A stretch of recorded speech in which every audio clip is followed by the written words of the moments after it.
ಈಗ ನಿನ್ನ ಪಕ್ಷವನ್ನು ನೋಡು ಪಾರ್ಥ. ನಿನ್ನ ಜ್ಯೇಷ್ಠ ಭ್ರಾತ ಯುಧಿಷ್ಠಿರ, ಭ್ರಾತ ಭೀಮ, ನಿನ್ನ ಅನುಜರನ್ನು ನೋಡು. ನಿನ್ನ ಸಂತಾನ, ನಿನ್ನ ಅಳಿಯಂದಿರನ್ನು ನೋಡು. ಇವರಲ್ಲಿ ಅನೇಕರ ಮೃತ್ಯುವಾಗುವುದು ಈ ಯುದ್ಧದಲ್ಲಿ.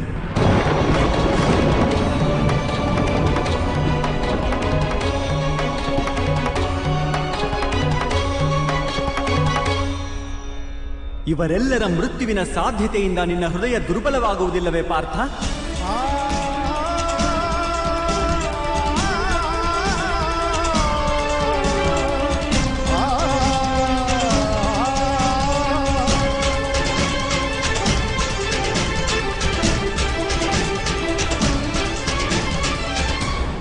ಈಗ ಹೀಗೂ ಯೋಚಿಸಿ ನೋಡು. ಭ್ರಾತ ದುರ್ಯೋಧನನ ದೋಷವೇನು? ಒಂದು ವೇಳೆ ಅವನಿಗೆ ರಾಜ್ಯದ ಬಗ್ಗೆ ಆಸೆ ಇದ್ದರೆ, ಅವನ ಮಾತೆಯೇ ಮೊದಲು ಗರ್ಭವತಿಯಾಗಿದ್ದರು, ಅದು ಸತ್ಯವೂ ಹೌದು. ದುಶ್ಯಾಸನ ಪಾಂಚಾಲಿಯ ವಸ್ತ್ರ ಸೆಳೆದು ಅಪಮಾನ ಮಾಡಿದ್ದಾನೆ ಎನ್ನುವುದು ಅಪರಾಧವಾದರೆ, ನೀನು ಕೂಡ ನಿನ್ನ ಜ್ಯೇಷ್ಠ ಭ್ರಾತನ ಆದೇಶ ಒಪ್ಪಿಕೊಂಡು ನಿನ್ನ ಪತ್ನಿಯ ಅಪಮಾನ ಆಗಲು ಬಿಟ್ಟಿರುವೆ. ಅದು ಅಪರಾಧವಾಗಿರಲಿಲ್ಲವೇ? ಮಹಾಮಹಿಮರು ತಮ್ಮ ಪ್ರತಿಜ್ಞೆಯನ್ನೇ ಹೆಚ್ಚು ಮಹತ್ವಪೂರ್ಣ ಎಂದುಕೊಂಡವರು, ಹಾಗೂ ತಮ್ಮ ಕುಲವಧುವಿನ ಶೀಲವನ್ನು ಕಡಿಮೆ ಮಹತ್ವಪೂರ್ಣ ಎಂದುಕೊಂಡವರು. ಅದು ಅಧರ್ಮವಲ್ಲವೇ? ಹಾಗೂ ನಿನ್ನ ಜ್ಯೇಷ್ಠ ಭ್ರಾತ ಯುಧಿಷ್ಠಿರ ತಾವು ನಂಬಿಕೊಂಡ ಧರ್ಮವನ್ನು ಪಾಲಿಸುವುದಕ್ಕೋಸ್ಕರ ದ್ಯೂತ ಸಭೆಯಲ್ಲಿ ಪಾಲ್ಗೊಂಡರು. ಅದು ಅಧರ್ಮವಾಗಿರಲಿಲ್ಲವೇ?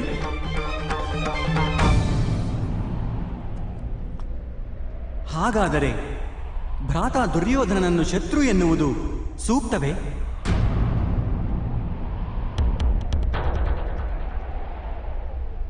ನಿನಗೆ ನಿನ್ನ ಪಕ್ಷದಲ್ಲಿ ಧರ್ಮ ಕಾಣುತ್ತಿದೆಯೇ ಪಾರ್ಥ?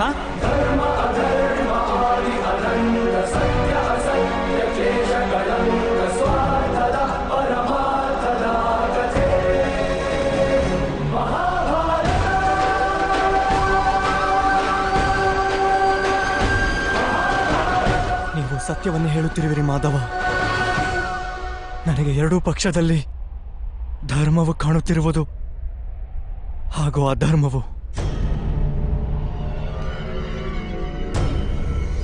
ಅರ್ಥಾತ್ ನೀನು ಯುದ್ಧದ ಅರ್ಥವನ್ನು ತಿಳಿಯಲಿಲ್ಲ,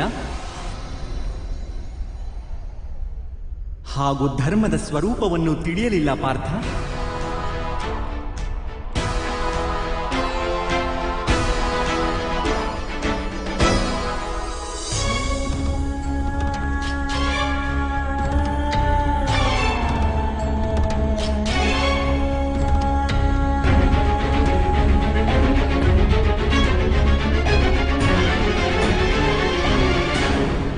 ನನ್ನ ಬುದ್ಧಿ ಮಂದವಾಗಿದೆ ಮಾಧವ.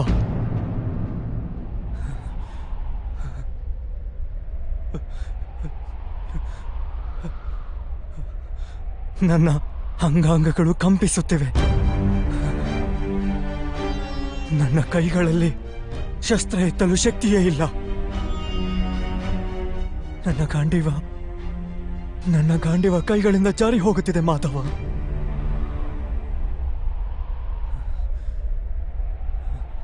ನನಗೆ ಕೇವಲ ಭಯಾನಕ ವಿನಾಶ ಕಾಣಿಸುತ್ತಿದೆ, ಕೇವಲ ಭಯಾನಕವಾದ ವಿನಾಶ.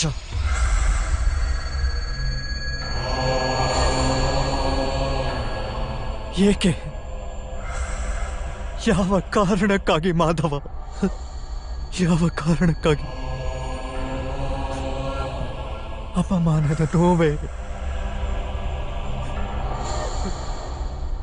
ಅನ್ಯಾಯದ ಯೋಚನೆಯೇ? ಪ್ರತೀಕಾರದ ಸಂಕಲ್ಪವೇ? ಅಂತ ಯಾವುದೇ ಕಾರಣವಿಲ್ಲ ನನ್ನ ಬಳಿ, ಯಾವುದೇ ಕಾರಣವಿಲ್ಲ ಮಾಧವ. ನಾನು ಇಷ್ಟು ದೊಡ್ಡ ವಿಧ್ವಂಸವನ್ನು ಒಪ್ಪಿಕೊಳ್ಳಲು ಇಲ್ಲ ಮಾಧವ. ವಿಧ್ವಂಸವೇ ನವನಿರ್ಮಾಣಕ್ಕೆ ಕಾರಣವಾಗುವುದು ಪಾರ್ಥ.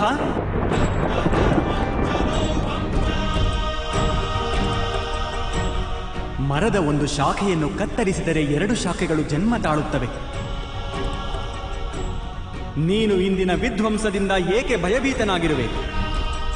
ನಾಳೆ ಮತ್ತೆ ನವನಿರ್ಮಾಣವಾಗುವುದು ನಿನಗೆ ಈ ಸತ್ಯ ತಿಳಿದಿಲ್ಲವೇ?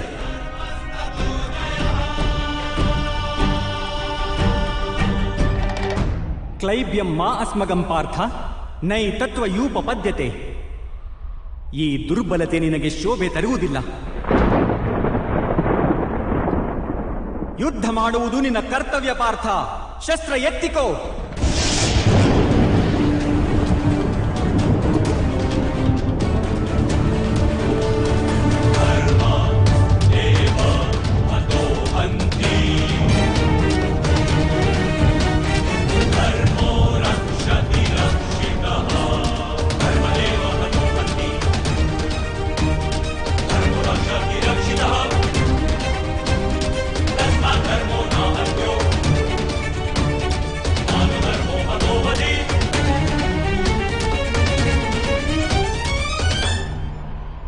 ನಾನು ಹೇಗೆ ಶಸ್ತ್ರ ಎತ್ತಲಿ ಮಾಧವ?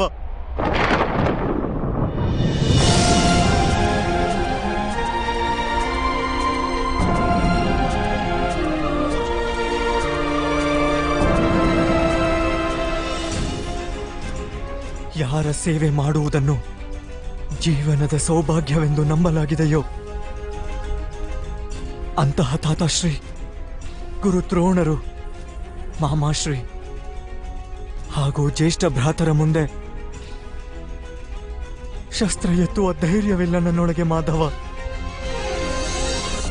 ಅವರ ವಧೆ ಮಾಡುವುದರಿಂದ ನನಗೆ ಸ್ವರ್ಗದ ರಾಜ್ಯವೇ ಪ್ರಾಪ್ತವಾಗುವುದಾದರೂ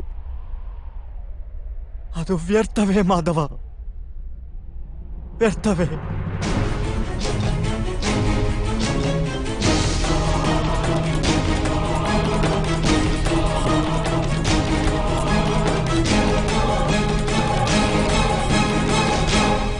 ಮಾಧವ, ಮನುಷ್ಯ ಬದುಕುವುದು ತನ್ನ ಭವಿಷ್ಯದ ಬಗ್ಗೆ ಚಿಂತಿಸುತ್ತಾ. ನಾನು ಈ ಸೈನಿಕರನ್ನು ನೋಡಿದಾಗ ಮಾಧವ, ಈ ಲಕ್ಷಾಂತರ ಸೈನಿಕರನ್ನು ನೋಡಿದಾಗ ನನ್ನ ಅರಿವಿಗೆ ಬರುವುದು, ಯುದ್ಧದ ನಂತರ ಲಕ್ಷಾಂತರ ಸ್ತ್ರೀಯರು ವಿಧವೆಯಾಗುವರು, ಲಕ್ಷಾಂತರ ಮಕ್ಕಳು ಅನಾಥರಾಗುವರು. ನಾಳೆ ಸಮಾಜದ ನಿಯಮಗಳು ನಾಶವಾಗುವವು. ಪರಂಪರೆಯ ಶಿಕ್ಷಣವನ್ನು ನೀಡುವವರು ಯಾರೂ ಇರುವುದಿಲ್ಲ. ವೇದಗಳ ಜ್ಞಾನವೇ ಕಳೆದು ಹೋಗುವುದು ಮಾಧವ. ಗುರುಕುಲ ನಾಶವಾಗುವುದು, ಆರ್ಯವರ್ತದ ಸುರಕ್ಷತೆ ನಾಶವಾಗುವುದು, ಎಲ್ಲವೂ ನಾಶವಾಗುವುದು ಮಾಧವ, ಎಲ್ಲವೂ ನಾಶವಾಗುವುದು.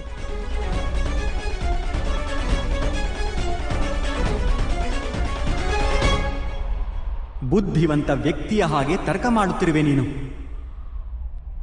ಆದರೆ ವಾಸ್ತವವಾಗಿ ಮೂರ್ಖತನದ ಮಾತನಾಡುತ್ತಿರುವೆ ಪಾರ್ಥ. ಏನು ನಾಶವಾಗುವುದು? ವೃಕ್ಷದ ಕೆಲವು ಎಲೆಗಳು ಬಿದ್ದು ಹೋಗಿ ಹೊಸ ಎಲೆಗಳು ಹುಟ್ಟಬಹುದು. ಅದನ್ನು ಆನಂದ ಅಥವಾ ದುಃಖದ ಕಾರಣವೆಂದು ಹೇಳಲಾಗದು. ಎಲೆಗಳ ಹುಟ್ಟಿನ ಉದ್ದೇಶ ಹಾಗೂ ಅವುಗಳ ಜೀವನದ ಅರ್ಥ ಕೇವಲ ವೃಕ್ಷವನ್ನು ಜೀವಸಹಿತ ಇಡುವುದೇ ಆಗಿರುತ್ತದೆ. ಹಾಗೆಯೇ ಮನುಷ್ಯನ ಜನ್ಮ ಹಾಗೂ ಜೀವನದ ಕಾರಣ ವಾಸ್ತವವಾಗಿ ಸಮಾಜದ ಸುಖವೇ ಆಗಿರುತ್ತದೆ. ಸಮಾಜ ಈ ಜಗತ್ತಿಗಾಗಿ, ಈ ಇಡೀ ಜಗತ್ತು ಸೃಷ್ಟಿಗಾಗಿ ಹಾಗೂ ಈ ಸಂಪೂರ್ಣ ಸೃಷ್ಟಿಯು ಸ್ವಯಂ ಪರಮಾತ್ಮನಿಗಾಗಿ ಇರುವುದು ಪಾರ್ಥ. ಯಾರು ಈ ಸತ್ಯವನ್ನು ಅರಿಯುತ್ತಾರೋ ಅವರಿಗೆ ಧರ್ಮದ ಮಾರ್ಗ ಎಂದಿಗೂ ಸ್ಪಷ್ಟವಾಗಿ ಕಾಣಿಸುತ್ತದೆ. ಹೌದು ಪಾರ್ಥ, ಈ ಯುದ್ಧದಲ್ಲಿ ವಿಧ್ವಂಸವಾಗುವುದು ಅವಶ್ಯವಾಗಿ ಆಗುವುದು. ಆದರೆ ಇದನ್ನು ತಿಳಿದುಕೋ, ಹೊಸ ಪರಂಪರೆಗಳ ನಿರ್ಮಾಣವೂ ಸಹ ಆಗುವುದು. ಹಳೆಯ ಪರಂಪರೆಗಳು ವಿಷದಂತಾಗಿವೆ. ಸಾವಿರಾರು ವರ್ಷಗಳ ಮೊದಲು ವೇದಗಳು ಯಾವ ಧರ್ಮವನ್ನು ಸೃಷ್ಟಿಸಿದ್ದವೋ ಅದು ಈಗ ಕೇವಲ ಶಬ್ದಗಳಾಗಿ ಮಾತ್ರ ಉಳಿದಿವೆ. ಯಾವ ವರ್ಣ ವ್ಯವಸ್ಥೆ ಮನುಷ್ಯನ ಬುದ್ಧಿಯ ಮೇಲೆ ಆಧಾರವಾಗಿದ್ದಿತೋ ಅದು ಈಗ ಮನುಷ್ಯನ ಜನ್ಮದ ಮೇಲೆ ಆಧಾರಿತವಾಗಿದೆ. ಶೋಷಣೆಯ ಮಾಧ್ಯಮವಾಗಿದೆ ಪಾರ್ಥ.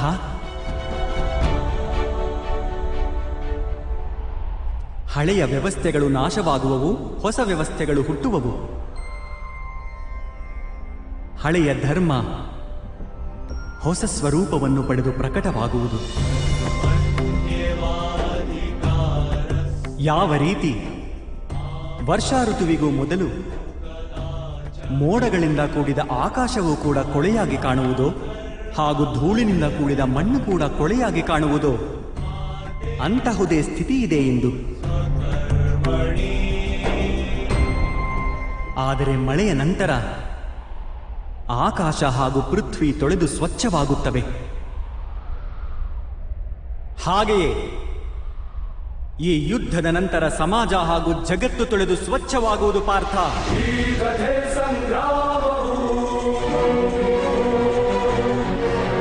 ಯುದ್ಧದ ನಂತರ ಸಮಾಜ ಹಾಗೂ ಜಗತ್ತು ಸ್ವಚ್ಛವಾಗಲೇಬೇಕು. ಆದ್ದರಿಂದ ಮೋಹವನ್ನು ತ್ಯಜಿಸು ಪಾರ್ಥ. ಸಮಗ್ರ ಜಗತ್ತಿನ ಲಾಭದ ಬಗ್ಗೆ ಯೋಚನೆ ಮಾಡು. ಶಸ್ತ್ರ ಕೈಗೆತ್ತಿಕೋ ಹಾಗೂ ಯುದ್ಧ ಮಾಡು.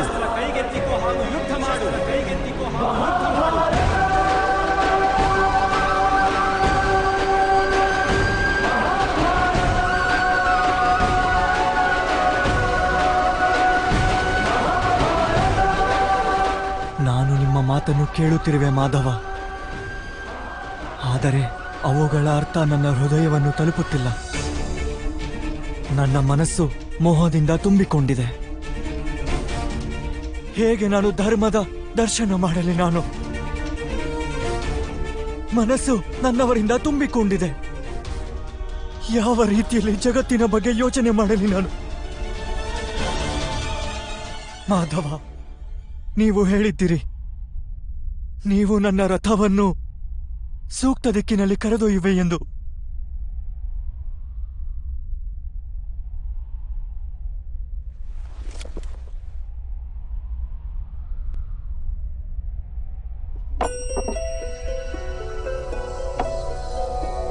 ನಾರಾಯಣಂ ನಮಸ್ಕೃತ್ಯ ನರಂ ಚೈವ ನರೋತ್ತಮಂ ದೇವಿಂ ಸರಸ್ವತಿಂ ವ್ಯಾಸಂ. ನನ್ನ ಆತ್ಮದ ಸಾರಥಿಯಾಗಿ ಈ ಜೀವನ ರಥವನ್ನು ಸೂಕ್ತ ಮಾರ್ಗದಲ್ಲಿ ಕರೆದೊಯ್ಯಿರಿ.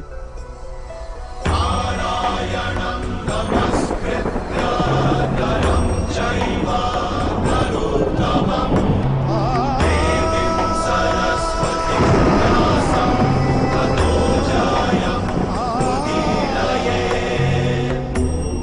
ಅಂಥದ್ದೇನು ತಿಳಿಯುವುದರಿಂದ ನಾನು ನನ್ನ ದುರ್ಬಲತೆಯನ್ನು ತ್ಯಜಿಸಬಲ್ಲೆ.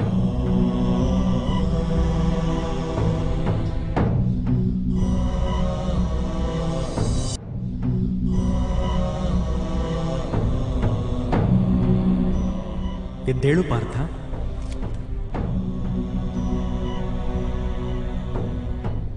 ಹೇಳುವುದನ್ನು ಕೇಳು. ಜೀವನದ ರಹಸ್ಯವನ್ನು ತಿಳಿದುಕೋ. ಜಗತ್ತಿನ ವಾಸ್ತವಿಕ ರೂಪವನ್ನು ಅರ್ಥ ಮಾಡಿಕೊ. ಗಂಗಾ ಮಾತೆಯ ಪ್ರವಾಹದಲ್ಲಿ ಮುಷ್ಟಿಯಿಂದ ಜಲವನ್ನು ತೆಗೆದುಕೊಂಡರೆ ಏನೂ ದೊರೆಯುವುದಿಲ್ಲ ಪಾರ್ಥ.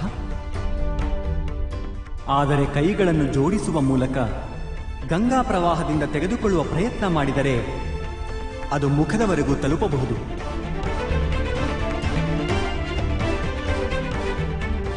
ಯೋಚಿಸಿ ನೋಡು ಪಾರ್ಥ. ಅಹಂಕಾರದ ಮುಷ್ಟಿ ಕಟ್ಟಿರುವೆಯೋ ಅಥವಾ ಸಮರ್ಪಣೆಯಿಂದ ಕೈ ಜೋಡಿಸಿರುವೆಯೋ? ಈ ಜ್ಞಾನವನ್ನು ಗ್ರಹಿಸುವ ಶಕ್ತಿ ಇದೆಯೇ ನಿನ್ನಲ್ಲಿ?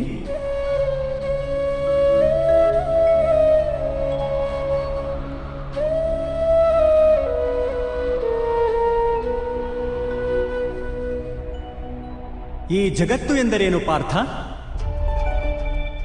ಮಾನವರು, ದಾನವರು, ಪಶು ಪಕ್ಷಿಗಳು, ಜಂತುಗಳು, ಕೀಟಗಳು, ಮತ್ಸ್ಯ ವೃಕ್ಷಗಳು ಇವೆಲ್ಲ ಹೇಗೆ ಹುಟ್ಟುತ್ತವೆ? ಯಾವ ಪದಾರ್ಥಗಳಿಂದ ಇವು ಮಾಡಲ್ಪಡುತ್ತವೆ? ಹೇಗೆ ಸಾಗುತ್ತವೆ? ಹೇಗೆ ಜೀವಿಸುತ್ತವೆ? ಮೃತ್ಯು ಹೇಗಾಗುತ್ತದೆ ಇವುಗಳದ್ದು? ಹಾಗೂ ಮೃತ್ಯುವಿನ ನಂತರ ಏನಾಗುತ್ತದೆ?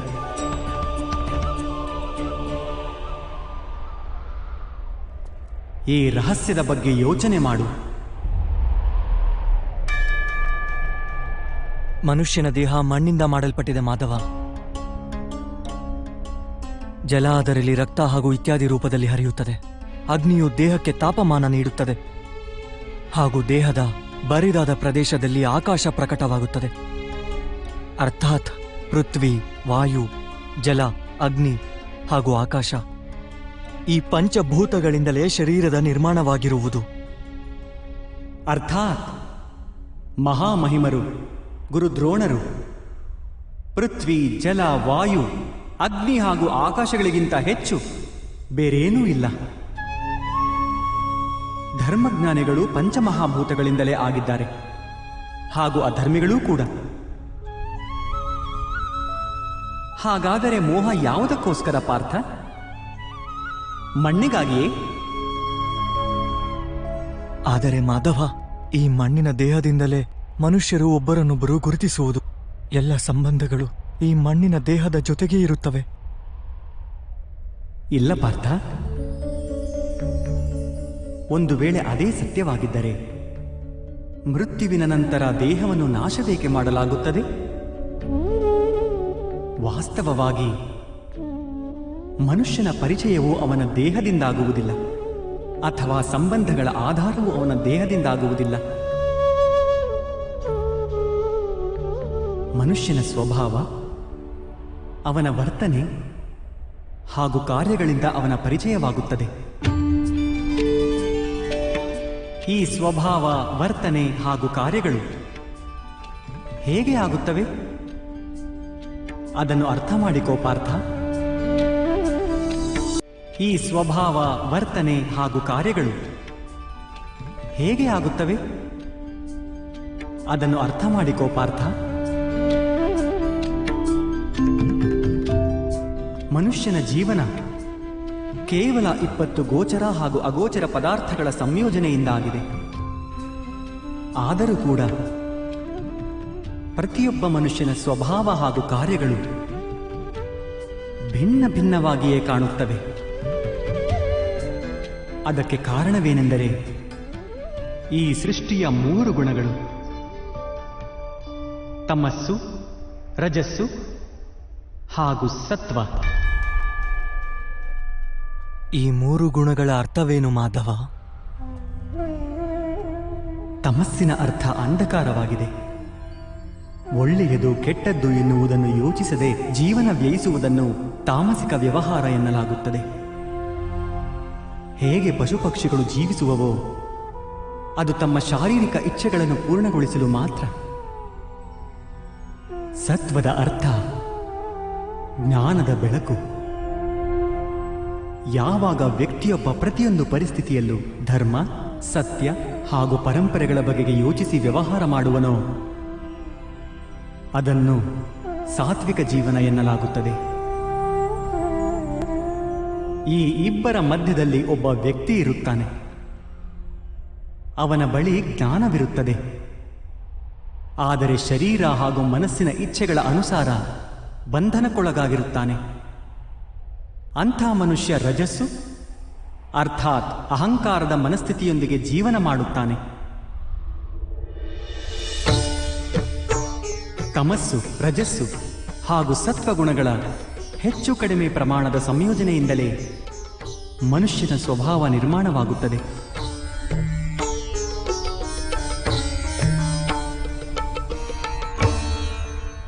ಎದುರಿಗೆ ನೋಡು ಪಾರ್ಥ, ಈ ಎಲ್ಲರಲ್ಲಿ ನಿನಗೆ ಯಾವ ಗುಣಗಳು ಕಾಣುತ್ತವೆ ಎಂದು. ಯುವರಾಜ ದುರ್ಯೋಧನನಿಗೆ ಧರ್ಮದ ಜ್ಞಾನವಿದೆ, ಆದರೆ ಪಾಲಿಸುವುದಿಲ್ಲ. ಅವನ ಜೀವನದ ಕೇಂದ್ರವೇ ಅಹಂಕಾರ. ಅರ್ಥಾತ್ ಅವನಲ್ಲಿ ತಮಸ್ಸು ಕಡಿಮೆ ಇದೆ, ರಜಸ್ಸು ಹೆಚ್ಚಾಗಿದೆ ಹಾಗೂ ಸತ್ವಗುಣ ಇಲ್ಲವೇ ಇಲ್ಲ.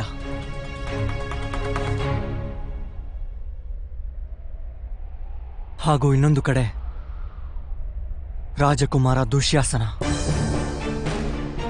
ಅವನು ಎಂದಿಗೂ ತನ್ನ ಜ್ಯೇಷ್ಠ ಭ್ರಾತನ ಆದೇಶವನ್ನು ಪಾಲಿಸಿದ್ದಾನೆ, ಯೋಚನೆ ಮಾಡದೆಯೇ. ಅರ್ಥಾತ್ ಅವನಲ್ಲಿ ಕೇವಲ ತಮಸ್ಸಿದೆ. ಮಹಾಮಹಿಮರನ್ನು ನೋಡು ಪಾರ್ಥ. ಸತ್ಯದ ಜೊತೆಗೆ ತಮಸ್ಸಿನ ಸಮ್ಮಿಲನವಿದೆ. ಅಹಂಕಾರವಿಲ್ಲ. ಆದರೆ ಪುರಾತನ ಧರ್ಮ, ಪರಂಪರೆ ಹಾಗೂ ಪ್ರತಿಜ್ಞೆಗಳ ಕಟ್ಟಳೆಯಲ್ಲಿ ಬಂಧಿಸಲ್ಪಟ್ಟಿದ್ದಾರೆ. ಅವಶ್ಯಕತೆ ಇರುವಾಗಲೂ ತಮ್ಮ ಪ್ರತಿಜ್ಞೆಯನ್ನು ಮುರಿಯುವುದಿಲ್ಲ.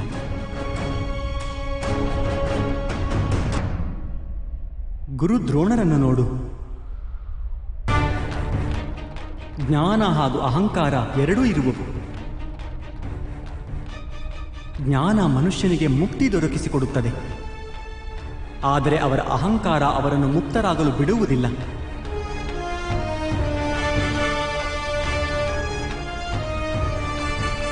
ಆದರೆ ಮಾಧವ,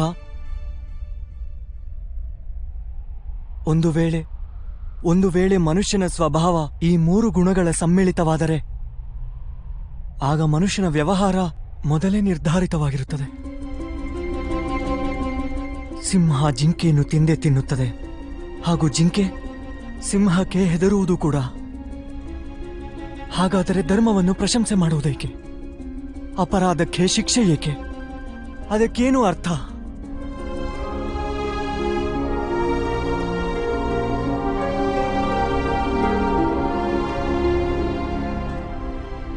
ಉತ್ತಮವಾದ ಪ್ರಶ್ನೆ ಇದು ಪಾರ್ಥ.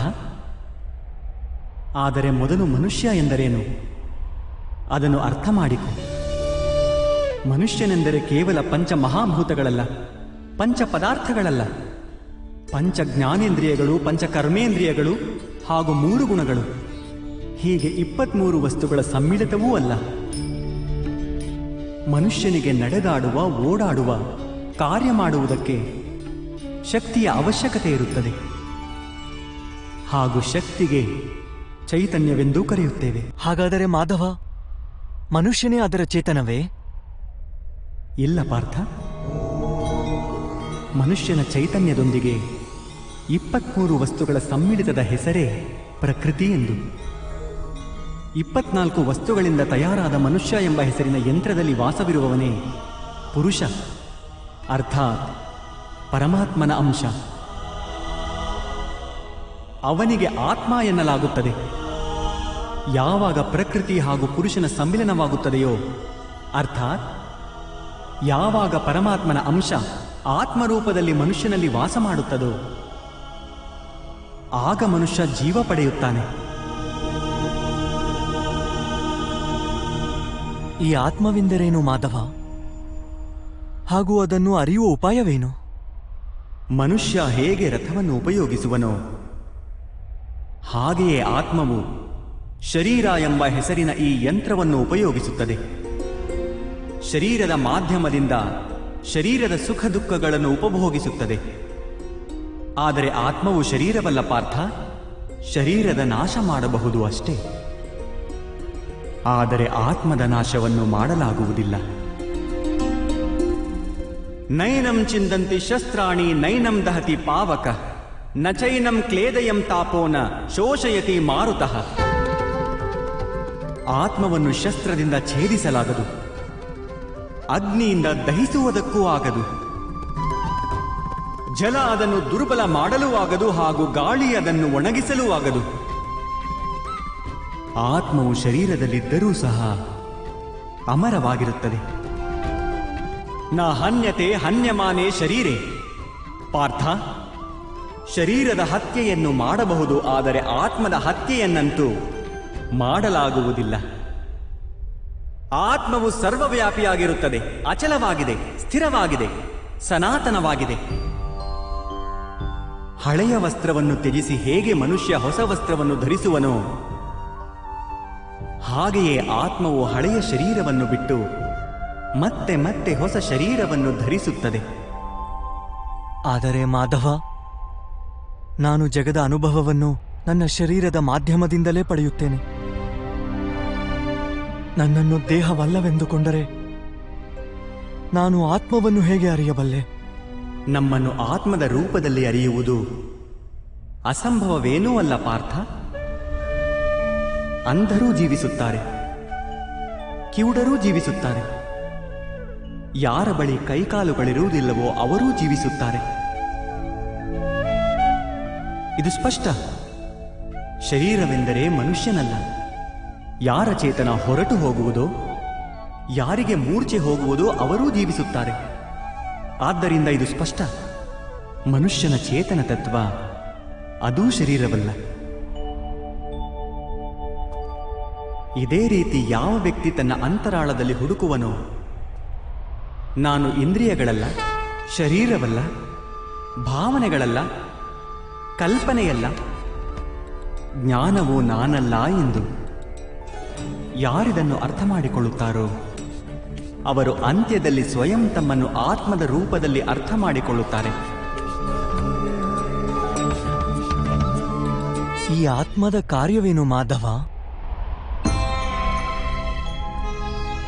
ಯಾರು ಪರಬ್ರಹ್ಮನ ಭಾಗವಾಗುವರೋ, ಪುರುಷ ಹಾಗೂ ಪ್ರಕೃತಿಯಾಗುವರೋ, ಆಗ ಪುರುಷ ಅರ್ಥ ಪರಮಾತ್ಮನ ಅಂಶ ಆತ್ಮರೂಪದಲ್ಲಿ ಪ್ರಕೃತಿಯ ಪ್ರತಿಯೊಂದು ವಸ್ತುವಿನಲ್ಲೂ ವಾಸ ಮಾಡುವುದು. ಆ ಆತ್ಮವನ್ನು ಮೋಹ ಹಾಗೂ ಅಂಧಕಾರಗಳು ಆವರಿಸಿಕೊಳ್ಳುವವು ಪಾರ್ಥ. ಆ ಮೋಹನಿದ್ರೆಯಿಂದ ಜಾಗೃತರಾಗಿ ಸ್ವಯಂ ತಮ್ಮನ್ನು ಪರಮಾತ್ಮನ ಅಂಶವೆಂದು ಅರಿಯುವುದೇ ಆತ್ಮದ ಕರ್ತವ್ಯ, ಉದ್ದೇಶ ಹಾಗೂ ಜೀವನದ ಕಾರ್ಯ. ಆದರೆ ಮಾಧವ, ಪ್ರತಿ ಆತ್ಮವೂ ಪರಮಾತ್ಮನ ಅಂಶವಾದರೆ ಪ್ರಗತಿ ಹಾಗೂ ಉನ್ನತಿ ಪರಮಾತ್ಮನೇ ಮಾಡುತ್ತಿರುವನೇ? ಹೇಗೆ ಕೆಸರಿನಲ್ಲಿ ಬಿದ್ದಂತಹ ರತ್ನವು ಹೊಳೆಯುವುದಿಲ್ಲವೋ ಹಾಗೆಯೇ ಪ್ರಕೃತಿಯ 24 ವಸ್ತುಗಳಿಂದ ಆವರಿಸಲ್ಪಟ್ಟ ಆತ್ಮ ಮರೆತು ಬಿಡುತ್ತದೆ ತಾನು ಪರಮಾತ್ಮನ ಅಂಶವೆನ್ನುವುದನ್ನು. ಹೆಚ್ಚಿನ ಆತ್ಮಗಳು ತಮ್ಮ ದೇಹಗಳನ್ನೇ ಎಲ್ಲವೂ ಎಂದುಕೊಳ್ಳುತ್ತವೆ. ತಾನು ದೇಹದಿಂದ ಭಿನ್ನ ಎಂದು ಅರಿಯುವುದೇ ಇಲ್ಲ. ಶರೀರಕ್ಕೆ ಯಾವ ಸುಖ, ದುಃಖ, ಸ್ವಾದ, ಗಂಧ ಇವುಗಳ ಅನುಭವವಾಗುವುದೋ ಅದನ್ನು ತನ್ನದೇ ಅನುಭವವೆಂದು ತಿಳಿಯುತ್ತದೆ. ಹಾಗೂ ಬದಲಾವಣೆಯ ಪ್ರಯತ್ನವನ್ನೇ ಮಾಡುವುದಿಲ್ಲ.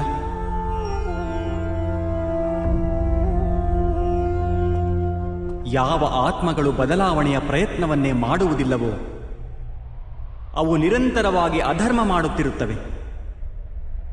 ಅವುಗಳನ್ನು ಜಾಗೃತಗೊಳಿಸಲು ಶಿಕ್ಷೆ ನೀಡುವುದು ಅನಿವಾರ್ಯವಾಗುತ್ತದೆ.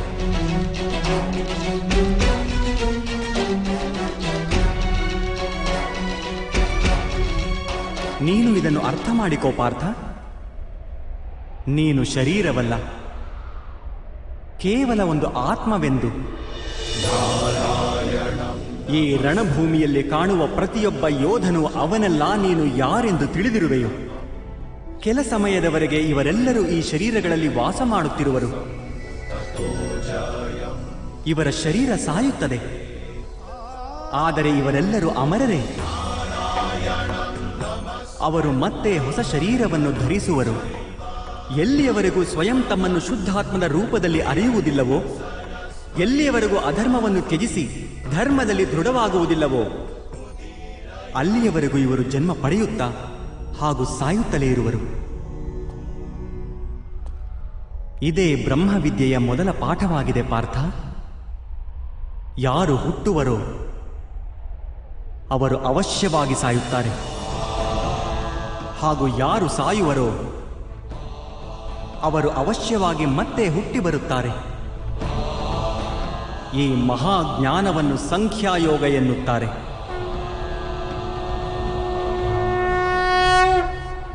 ಧರ್ಮ ಹಾಗೂ ಅಧರ್ಮ ಎಂದರೇನು ಮಾಧವ? ಯಾವ ಮಾರ್ಗದ ಮೂಲಕ ಮನುಷ್ಯ ಸ್ವಯಂ ತನ್ನನ್ನೇ ಆತ್ಮದ ರೂಪದಲ್ಲಿ ನೋಡುವನೋ, ಪರಮಾತ್ಮನ ಅಂಶವಾಗಿ ಸ್ವಯಂ ತನ್ನನ್ನೇ ತಿಳಿದುಕೊಳ್ಳುವನೋ, ಆ ಮಾರ್ಗಕ್ಕೆ ಧರ್ಮ ಎನ್ನುತ್ತಾರೆ.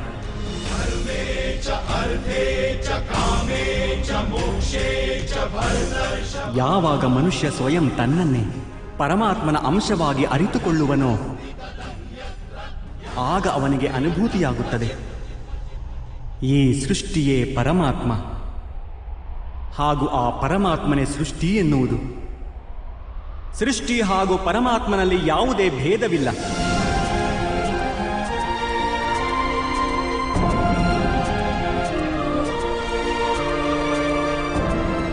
ಯಾವ ಮನುಷ್ಯ ಇದನ್ನು ಅರಿಯುವನೋ ಅವನು ಇತರ ಮನುಷ್ಯರು ಹಾಗೂ ಪ್ರಾಣಿಗಳ ವಿಷಯದಲ್ಲಿ ನಿರ್ದಯಿ ಹಾಗೂ ಕಠೋರವಾಗಿರುವುದಿಲ್ಲ. ಅವನಿಗೆ ತಿಳಿಯುತ್ತದೆ, ನಾಲಿಗೆ ಕತ್ತರಿಸಿದರೆ ನೋವು ಕೇವಲ ನಾಲಿಗೆಗೆ ಆಗುವುದಿಲ್ಲ, ಅದರ ಅನುಭೂತಿ ಸಮಗ್ರ ಶರೀರಕ್ಕೆ ಎಂದು. ಹಾಗೆಯೇ ಒಬ್ಬ ಮನುಷ್ಯನಿಗೆ ನೋವಾದರೆ ಸಮಗ್ರ ಜಗತ್ತೇ ಆ ನೋವನ್ನು ಅನುಭವಿಸುತ್ತದೆ. ಎಲ್ಲಿಯವರೆಗೂ ಈ ಜಗತ್ತಿನಲ್ಲಿ ಒಬ್ಬ ಮನುಷ್ಯನಿಗೂ ನೋವಾಗುತ್ತಿದ್ದರೆ ಅಲ್ಲಿಯವರೆಗೂ ವಾಸ್ತವವಾಗಿ ಯಾರ ಸುಖವೂ ಸಂಪೂರ್ಣವಾಗುವುದಿಲ್ಲ. ಇದನ್ನು ಅರಿತಾಗ ಮನುಷ್ಯನ ಮನಸ್ಸು ಕರುಣೆಯಿಂದ ತುಂಬಿಕೊಂಡರೆ ಅದನ್ನು ಧರ್ಮ ಎನ್ನುತ್ತಾರೆ.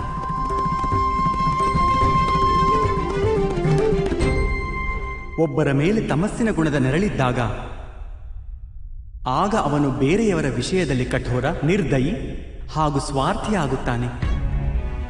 ತಾನು ಬಯಸಿದ ಸುಖಕ್ಕಾಗಿ ಬೇರೆಯವರಿಗೆ ದುಃಖ ನೀಡುತ್ತಾನೆ.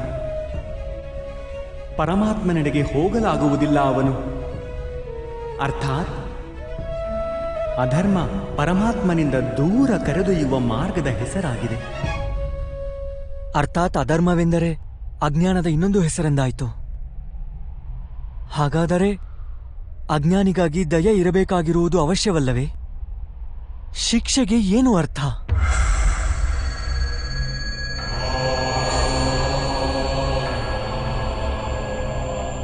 ಅಜ್ಞಾನಿ ಜ್ಞಾನದ ಬೆಲೆ ತಿಳಿದುಕೊಳ್ಳಲು ಸಿದ್ಧನಾಗದಿದ್ದರೆ, ಜ್ಞಾನದೆಡೆಗೆ ದೃಷ್ಟಿ ಹರಿಸಲು ಸಿದ್ಧನಾಗದಿದ್ದರೆ ಆಗ ಶಿಕ್ಷೆಯೇ ದಯೆಯಾಗುತ್ತದೆ.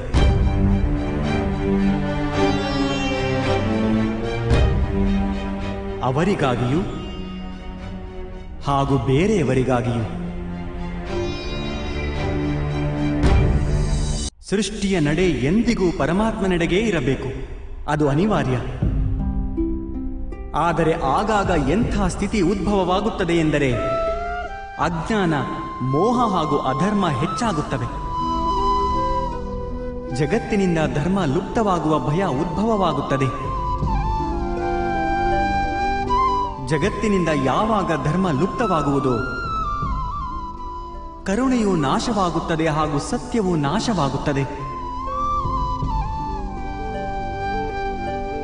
ಮುಂಬರುವ ಪೀಳಿಗೆಗೆ ಧರ್ಮ ಪ್ರಾಪ್ತವಾಗಬೇಕು. ಅದಕ್ಕಾಗಿ ಇಂದು ಅಧರ್ಮೀಯರ ನಾಶ ಮಾಡಿ ಧರ್ಮವನ್ನು ಪುನಃಸ್ಥಾಪನೆ ಮಾಡುವುದು ಅನಿವಾರ್ಯವಾಗಿದೆ.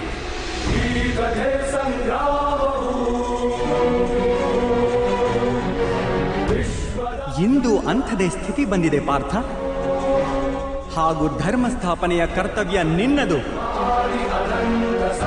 ಆದ್ದರಿಂದ ದುರ್ಬಲತೆಯನ್ನು ತ್ಯಜಿಸು ಹಾಗೂ ಈ ಯುದ್ಧಕ್ಕೆ ಸಿದ್ಧನಾಗು. ಹಾಗೂ ಈ ಯುದ್ಧಕ್ಕೆ ಸಿದ್ಧನಾಗು. ಹಾಗೂ ಈ ಯುದ್ಧಕ್ಕೆ ಸಿದ್ಧನಾಗು.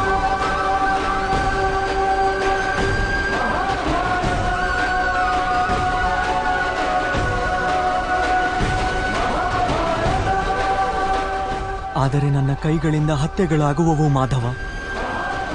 ನನ್ನಿಂದ ಯಾರದೋ ಪ್ರಾಣ ಹೋದರೆ ನನ್ನ ಅಂತರಾಳದ ಕರುಣೆ ನಾಶವಾಗುವುದಿಲ್ಲವೇ? ಹಾಗೂ ಒಂದು ವೇಳೆ ಧರ್ಮದ ಆಧಾರ ಕರುಣೆಯಾದರೆ ನನ್ನ ಆತ್ಮ ಅಧರ್ಮಿಯಾಗುವುದಿಲ್ಲವೇ?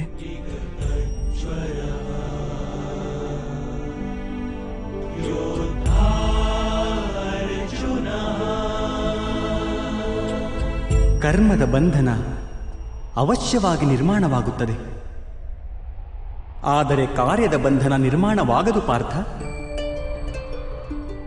ನೀನು ಕರ್ಮ ಹಾಗೂ ಕಾರ್ಯದ ನಡುವೆ ಏನು ಭೇದವಿದೆ ಎಂದು ಅರಿಯುವುದು ಅವಶ್ಯವಾಗಿದೆ. ಎಲ್ಲ ಕರ್ಮವೂ ಕಾರ್ಯವೇ, ಆದರೆ ಎಲ್ಲ ಕಾರ್ಯವೂ ಕರ್ಮವಲ್ಲ. ಕರ್ಮವೆಂದು ಆ ಕಾರ್ಯಕ್ಕೆ ಹೇಳುತ್ತಾರೆ ಯಾವುದರ ಜೊತೆ ಫಲದ ಅಪೇಕ್ಷೆ ಸೇರಿದೆಯೋ. ಮನುಷ್ಯ ಯಾವಾಗ ಸುಖ, ಸಂಪತ್ತು, ಪ್ರಶಂಸೆಯ ಅಪೇಕ್ಷೆಯೊಂದಿಗೆ ಯಾವುದಾದರೂ ಕಾರ್ಯ ಮಾಡಿದರೆ ಅವನು ಆ ಕಾರ್ಯದ ಫಲದ ಬಂಧನಕ್ಕೊಳಗಾಗುತ್ತಾನೆ. ಯಾವಾಗ ಒಂದು ಕರ್ಮವನ್ನು ಯಾವುದೇ ಅಪೇಕ್ಷೆಯೊಂದಿಗೆ ಮಾಡಿದರೆ ಅದನ್ನು ಸಕಾಮ ಕರ್ಮಯೋಗ ಎನ್ನುತ್ತಾರೆ. ಹಾಗೂ ಯಾವಾಗ ಒಂದು ಕರ್ಮವನ್ನು ಯಾವುದೇ ಫಲಾಪೇಕ್ಷೆ ಇಲ್ಲದೆ ಮಾಡಿದರೆ ಅದನ್ನು ನಿಷ್ಕಾಮ ಕರ್ಮಯೋಗ ಎನ್ನುತ್ತಾರೆ. ಇದೇ ಕಾರಣಕ್ಕೆ ಅವನು ಮತ್ತೆ ಮತ್ತೆ ಹುಟ್ಟಬೇಕಾಗುತ್ತದೆ. ಮನುಷ್ಯನನ್ನು ಯಾವುದೇ ಕರ್ಮ ಬಂಧನಕ್ಕೊಳಪಡಿಸುವುದಿಲ್ಲ. ಕರ್ಮದೊಂದಿಗೆ ಇರುವ ಅಪೇಕ್ಷೆಗಳು ಬಂಧನಕ್ಕೊಳಪಡಿಸುತ್ತವೆ. ಅದು ಹೇಗೆ ಮಾಧವ? ಒಂದು ವೇಳೆ ನಿನಗೆ ಈ ಯುದ್ಧದಲ್ಲಿ ವಿಜಯಶಾಲಿಯಾಗುವ ಅಪೇಕ್ಷೆ ಇದ್ದರೆ, ಆಗ ಪರಾಜಯವಾದಲ್ಲಿ ನಿನಗೆ ತೀವ್ರ ದುಃಖವಾಗುವುದು. ಹಾಗೂ ಆ ದುಃಖ ನಿನ್ನಿಂದ ಬೇರೇನೋ ಕಾರ್ಯ ಮಾಡಿಸುವುದು. ಅದಕ್ಕಾಗಿ ನಿನಗೆ ಮತ್ತೊಂದು ಜನ್ಮ ಪಡೆಯಬೇಕಾಗುವುದು. ಹಾಗೂ ಒಂದು ವೇಳೆ ನೀನು ವಿಜಯಶಾಲಿಯಾದರೆ ನಿನ್ನ ಅಹಂಕಾರ ಹೆಚ್ಚಾಗುವುದು. ಹಾಗೂ ಆ ಅಹಂಕಾರವು ನಿನ್ನನ್ನು ವಿಶ್ವ ವಿಜಯ ಹೊಂದಲು ಪ್ರೇರೇಪಿಸುವುದು, ನಿನ್ನಿಂದ ಹತ್ಯೆ ಮಾಡಿಸುವುದು. ಹಾಗೂ ಅದರ ಪಾಪ ನಿನ್ನನ್ನು ಕಟ್ಟಿಹಾಕುವುದು. ಯೋಚಿಸಿ ನೋಡು, ಒಂದು ವೇಳೆ ನಿನಗೆ ಈ ಯುದ್ಧದಲ್ಲಿ ವಿಜಯದ ಮೋಹ, ಪರಾಜಯದ ಭಯ ಇಲ್ಲದಿದ್ದರೆ, ಯುದ್ಧದ ಅಂತ್ಯದಲ್ಲಿ ನಿನಗೆ ಸುಖ ಪ್ರಾಪ್ತವಾಗುವುದೋ ಅಥವಾ ದುಃಖವೋ? ಸುಖವೂ ಆಗುವುದಿಲ್ಲ, ದುಃಖವೂ ಆಗುವುದಿಲ್ಲ. ಅರ್ಥಾತ್ ನಿನ್ನ ಸುಖ ದುಃಖ, ಹತಾಶೆ ನಿರಾಶೆ ಅಹಂಕಾರ ಯುದ್ಧದಿಂದಾಗಿ ಅಲ್ಲ. ಯುದ್ಧದಿಂದ ನೀನೆಂತಹ ಅಪೇಕ್ಷೆಗಳನ್ನು ಇಟ್ಟುಕೊಂಡಿರುವೆಯೋ ಅವುಗಳ ಕಾರಣದಿಂದಾಗಿ. ಇದು ಸತ್ಯವಲ್ಲವೇ ಪಾರ್ಥ?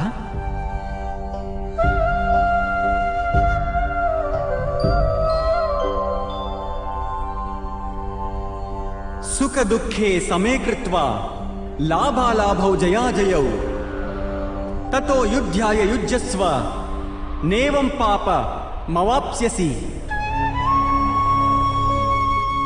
ಅರ್ಥಾತ್ ಸುಖ ದುಃಖಗಳನ್ನು ಸಮಾನವಾಗಿ ಸ್ವೀಕರಿಸಿ, ಲಾಭ ಹಾನಿ ಜಯ ಪರಾಜಯಗಳ ಬಗ್ಗೆ ಯೋಚಿಸದೆ ನೀನು ಯುದ್ಧ ಮಾಡಿದರೆ ಕೌಂತೆಯ, ನೀನು ಪಾಪದ ಭಾಗಿಯಾಗುವುದಿಲ್ಲ. ಇದನ್ನೇ ಕರ್ಮಯೋಗ ಎನ್ನುತ್ತಾರೆ. ಯಾರು ಸಂಖ್ಯೆಯ ಜ್ಞಾನ ಪಡೆಯುತ್ತಾರೋ ಅವರಿಗೆ ಇದು ತಿಳಿಯುತ್ತದೆ. ಅದು ಶರೀರವಲ್ಲ, ಕೇವಲ ಒಂದು ಆತ್ಮ ಎಂದು. ಶರೀರದ ಭೋಗ ಹಾಗೂ ಅನುಭವಗಳು ಮೃತ್ಯುವಿನವರೆಗೂ ಮಾತ್ರ ಇರುತ್ತವೆ. ಅರ್ಥಾತ್ ಅವು ವಾಸ್ತವವಲ್ಲ, ಕೇವಲ ಮಾಯೆ ಮಾತ್ರ. ಅಂಥವರಿಗೆ ಕರ್ಮಯೋಗಿಯಾಗುವುದು ಸುಲಭವಾಗುತ್ತದೆ. ಆದರೆ ಮಾಧವ, ಒಂದು ವೇಳೆ ಕಾರ್ಯದ ಜೊತೆಗಿನ ಬಂಧನ ನಿರ್ಧಾರಿತವಾಗಿದ್ದರೆ ಜಗತ್ತನ್ನು ತ್ಯಜಿಸಿ ಸನ್ಯಾಸತ್ವ ತೆಗೆದುಕೊಳ್ಳುವುದು ಸೂಕ್ತವಲ್ಲವೇ? ಇದೇ ಚಿಂತನೆಯ ಕಾರಣದಿಂದ ಇಂದು ಈ ಯುದ್ಧವಾಗುತ್ತಿರುವುದು ಪಾರ್ಥ.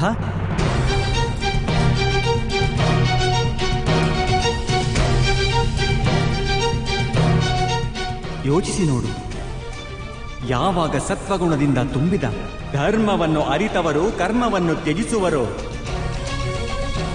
ಆಗ ಅಧರ್ಮದಿಂದ ತುಂಬಿದವರೇ ಜಗತ್ತನ್ನು ಮುನ್ನಡೆಸುತ್ತಾರೆ.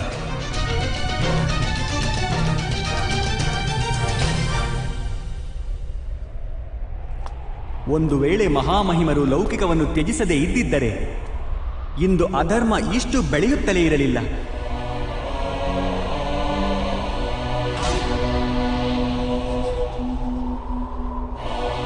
ಹಾಗೂ ನಿನ್ನ ಪಿತಾ ಸನ್ಯಾಸ ಸ್ವೀಕರಿಸದಿದ್ದರೆ ಇಂದು ಭ್ರಾತ ಯುಧಿಷ್ಠಿರ ಸುಖವಾಗಿ ರಾಜ್ಯವಾಳುತ್ತಿದ್ದರು.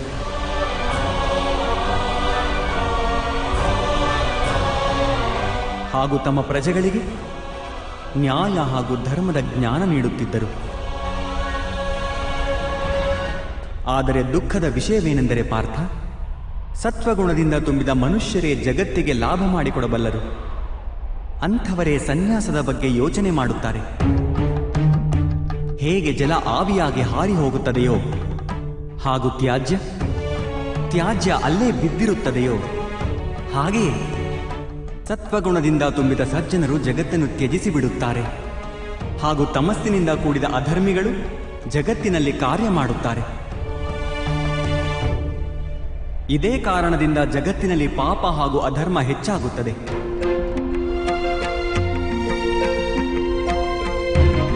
ಆದರೆ ಕರ್ಮಯೋಗ ಇಂಥ ವಿಚಿತ್ರ ಸ್ಥಿತಿಯಿಂದ ಇಡೀ ಜಗತ್ತನ್ನೇ ರಕ್ಷಿಸುತ್ತದೆ. ಕರ್ಮಯೋಗಿಯು ಫಲಾಪೇಕ್ಷೆಯನ್ನು ತ್ಯಜಿಸುತ್ತಾರೆ, ಆದರೆ ಕರ್ಮವನ್ನು ತ್ಯಜಿಸುವುದಿಲ್ಲ. ಅಂಥವರು ಇದೇ ಜಗತ್ತಿನಲ್ಲಿರುತ್ತಾರೆ. ಸನ್ಯಾಸಿಗಳ ಹಾಗೆ ಎಲ್ಲ ಕೆಲಸಗಳನ್ನೂ ಮಾಡುತ್ತಾರೆ, ಆದರೆ ಅದರಲ್ಲಿ ಮುಳುಗಿ ಹೋಗುವುದಿಲ್ಲ. ಕರ್ಮಯೋಗಿ ತನ್ನ ಸಂತಾನಗಳಿಂದ, ಸ್ವಜನರಿಂದ, ತನ್ನ ಪ್ರಜೆಗಳಿಂದ ಯಾವುದೇ ಅಪೇಕ್ಷೆ ಆಸೆಗಳನ್ನು ಇಟ್ಟುಕೊಳ್ಳುವುದಿಲ್ಲ. ಸ್ವಯಂ ಅಂಥವರಿಗೆ ಸನ್ಯಾಸದ ಲಾಭವಾಗುತ್ತದೆ, ಆದರೆ ಜಗತ್ತಿಗೆ ಲೌಕಿಕವಾದ ಲಾಭವನ್ನು ಮಾಡಿಕೊಡುತ್ತಾರೆ. ಮನುಷ್ಯ ತನ್ನ ಸಂತಾನಗಳ ಸುಖಕ್ಕಾಗಿ ಶ್ರಮ ಪಡುತ್ತಾನೆ ಮಾಧವ. ಹಾಗಾಗಿ ಸುಖದ ಅಪೇಕ್ಷೆ ನೀಕಿಟ್ಟುಕೊಳ್ಳಬಾರದು. ಮನುಷ್ಯ ತನ್ನ ಸಂತಾನಗಳಿಗಾಗಿ ಏನೇ ಮಾಡಿದರೂ ಅದು ವ್ಯಾಪಾರವೋ ಪ್ರೇಮವೋ ಪಾರ್ಥ? ಪ್ರೇಮವೇ ಮಾಧವ. ಹಾಗಾದರೆ ತನ್ನ ಕಾರ್ಯಕ್ಕೆ ಪ್ರತಿಫಲದ ಅಪೇಕ್ಷೆ ಏಕೆ ಪಾರ್ಥ? ಭವಿಷ್ಯದ ಲಾಭವನ್ನು ವ್ಯಾಪಾರದಲ್ಲಿ ನೋಡಲಾಗುತ್ತದೆ, ಪ್ರೇಮದಲ್ಲಲ್ಲ. ಯಾವ ಮನುಷ್ಯ ತನ್ನ ಸಂತಾನಗಳ ಚಾರಿತ್ರ್ಯವನ್ನು ಸೂಕ್ತ ರೂಪದಲ್ಲಿ ಮಾಡುವನೋ, ಸಂತಾನಗಳಿಗೆ ಪ್ರೇಮ ಹಾಗೂ ಧರ್ಮದ ಸಂಸ್ಕಾರ ನೀಡುವನೋ, ಅವನ ಸಂತಾನಗಳು ಆ ಮನುಷ್ಯನಿಗೆ ಪ್ರೇಮ ಸುರಕ್ಷತೆಯನ್ನು ಅವಶ್ಯವಾಗಿ ನೀಡುತ್ತಾರೆ. ಸಂತಾನಗಳ ಕರ್ಮ, ಸ್ವಜನರ ಕರ್ಮ, ಅದು ಅವರ ವ್ಯವಹಾರ ಪಾರ್ಥ. ಹಾಗೂ ಎಲ್ಲಿ ಅವರ ಕರ್ಮದ ಮೇಲೆ ನಮಗೆ ಅಧಿಕಾರವಿರುವುದಿಲ್ಲವೋ ಅವರಿಂದ ಆಶಯ ಅಪೇಕ್ಷೆಗಳನ್ನು ಇಟ್ಟುಕೊಳ್ಳುವುದರಿಂದ ಏನು ಪ್ರಯೋಜನ? ಆಳವಾದ ಚಿಂತನೆ ಮಾಡಿದರೆ ಪಾರ್ಥ, ಶೀಘ್ರವೇ ನಿನಗೆ ತಿಳಿಯುತ್ತದೆ. ಜೀವನದಲ್ಲಿ ಆಸೆ ಹಾಗೂ ಅಪೇಕ್ಷೆಗಳನ್ನು ಬಯಸುವುದು ಅತೀ ಅನಿವಾರ್ಯ ಎನ್ನುವಂತಹ ಯಾವುದೇ ಕಾರ್ಯವಿಲ್ಲ. ಯಾವಾಗ ಸೃಷ್ಟಿಯೇ ಪರಮಾತ್ಮನೋ ಹಾಗೂ ಮನುಷ್ಯ ಸ್ವಯಂ ಪರಮಾತ್ಮನ ಅಂಶವಾಗಿರುವನೋ, ಎಲ್ಲ ಕಾರ್ಯಗಳನ್ನು ಪರಮಾತ್ಮನೇ ಮಾಡುತ್ತಾನೆ. ಮನುಷ್ಯನು ಸ್ವಯಂ ಏನನ್ನೂ ಮಾಡುವುದಿಲ್ಲ. ಇದೇ ಕರ್ಮಯೋಗದ ಮೂಲ ಸಿದ್ಧಾಂತವೋ ಪಾರ್ಥ.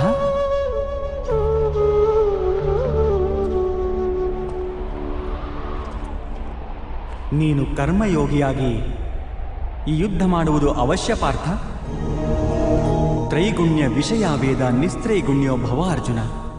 ನಿರ್ದ್ವಂದ್ವೋ ನಿತ್ಯ ಸತ್ಪಸ್ಥೋ ನಿರ್ಯೋಗಕ್ಷೇಮ ಆತ್ಮವಾನ್.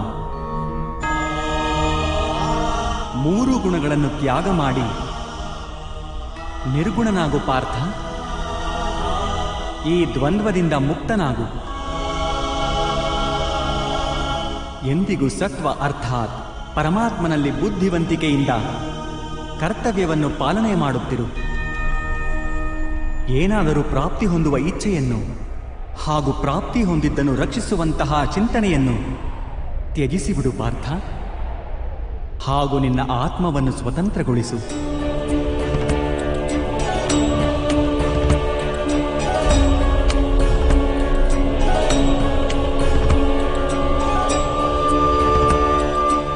ಸ್ಮರಣೆ ಇರಲಿ ಪಾರ್ಥ, ಕರ್ಮಣ್ಯೇ ವಾಧಿಕಾರಸ್ತೆ ಮಾ ಫಲೇಷು ಕದಾಚನ ಮಾ ಕರ್ಮ ಫಲ ಹೇತುರ್ಭು ಮಾತೆ ಸಂಗೋಸ್ತ್ವ ಕರ್ಮಣಿ. ನಿನ್ನ ಅಧಿಕಾರ ಕೇವಲ ಕರ್ಮ ಮಾಡಲು ಮಾತ್ರ. ಫಲವು ಭಗವಂತನ ಕೈಯಲ್ಲಿರುವುದು. ಕರ್ಮದಿಂದ ಓಡಿ ಹೋಗುವುದು ಸೂಕ್ತವಲ್ಲ, ಹಾಗೂ ಕರ್ಮಫಲದ ಅಪೇಕ್ಷೆ ಇಟ್ಟುಕೊಳ್ಳುವುದೂ ಸೂಕ್ತವಲ್ಲ.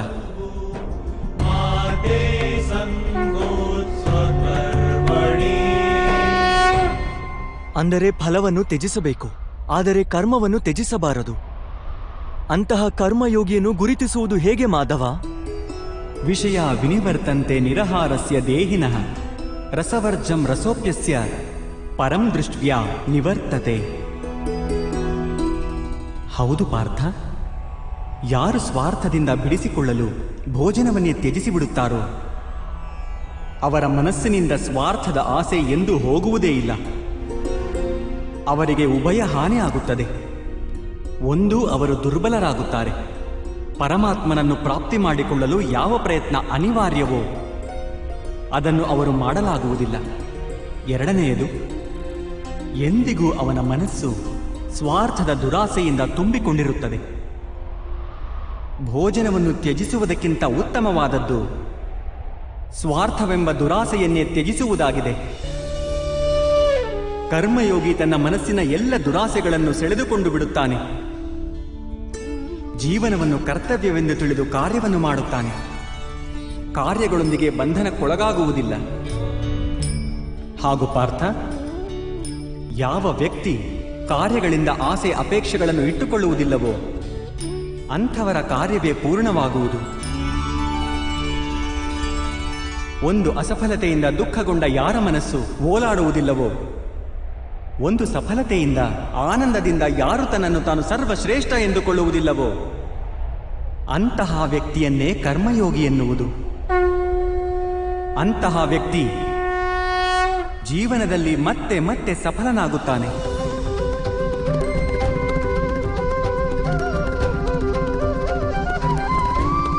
ಧ್ಯಾಯತೋ ವಿಷಯಾನ್ ಪುಂಸ ಸಂಗಸ್ತೇಷೂಪಜಾಯತೆ ಸಂಗಾತ್ ಸಂಜಾಯತೆ ಕಾಮ ಕಾಮಾತ್ ಕ್ರೋಧೋಭಿಜಾಯತೆ ಕ್ರೋಧಾತ್ ಭವತಿ ಸಮ್ಮೋಹ ಸಮ್ಮೋಹಾತ್ ಸ್ಮೃತಿ ವಿಭ್ರಮ ಸ್ಮೃತಿ ಭ್ರಂಶಾತ್ ಬುದ್ಧಿನಾಶೋ ಬುದ್ಧಿನಾಶಾತ್ ಪ್ರಣಶ್ಯತಿ. ಅಪೇಕ್ಷೆಯಿಂದ ಬಯಕೆ ಪ್ರಕಟವಾಗುತ್ತದೆ. ಹಾಗೂ ಬಯಕೆಯ ಸ್ವಭಾವವೇ ಅಸಂತುಷ್ಟವಾಗಿರುವುದು. ಅಸಂತೋಷದಿಂದ ಕ್ರೋಧ ಉತ್ಪನ್ನವಾಗುವುದು. ಹಾಗೂ ಕ್ರೋಧದಿಂದ ಮೋಹ ಹುಟ್ಟುವುದು. ಮೋಹದಿಂದಾಗಿ ವ್ಯಕ್ತಿಯು ಆಚಾರ ಹಾಗೂ ವ್ಯವಹಾರಗಳ ಜ್ಞಾನವನ್ನೇ ಮರೆತು ಬಿಡುತ್ತಾನೆ. ಜ್ಞಾನ ಕಳೆದುಕೊಳ್ಳುವುದರಿಂದ ಬುದ್ಧಿ ಕಳೆದುಕೊಳ್ಳುತ್ತಾನೆ. ಅನುಚಿತವಾದ ಕಾರ್ಯಗಳು ಆಗತೊಡಗುತ್ತವೆ. ಹಾಗೂ ಸಮಾಜವು ಅಂಥ ವ್ಯಕ್ತಿಯ ಶತ್ರುವಾಗಿ ಬಿಡುತ್ತದೆ. ಹಾಗೂ ಅಂತ್ಯದಲ್ಲಿ ಅಂಥ ಮನುಷ್ಯನ ಸಂಪೂರ್ಣ ಪತನವಾಗಿ ಬಿಡುತ್ತದೆ.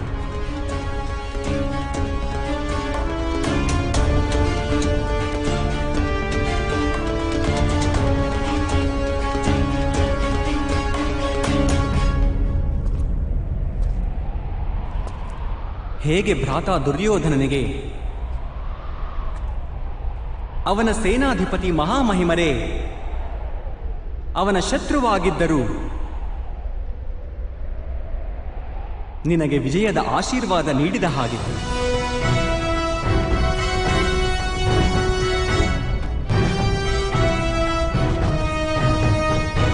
ಪಾರ್ಥ, ಕರ್ಮಯೋಗ ಬ್ರಹ್ಮವಿದ್ಯೆಯ ಎರಡನೆಯ ಚರಣವಿದ್ದಂತೆ. ಪರಮಾತ್ಮನಲ್ಲಿ ನಿನ್ನ ಬುದ್ಧಿಯನ್ನು ಸ್ಥಿರವಾಗಿಸು. ಸ್ವಯಂ ನಿನ್ನನ್ನೇ ಆತ್ಮವೆಂದು ತಿಳಿ. ಮಿಥ್ಯ ಬಂಧನಗಳಿಂದ ಮುಕ್ತನಾಗು. ಹಾಗೂ ಫಲಾಪೇಕ್ಷೆಗಳನ್ನು ತ್ಯಾಗ ಮಾಡಿ ಕೇವಲ ಕರ್ಮ ಮಾಡುತ್ತಿರು.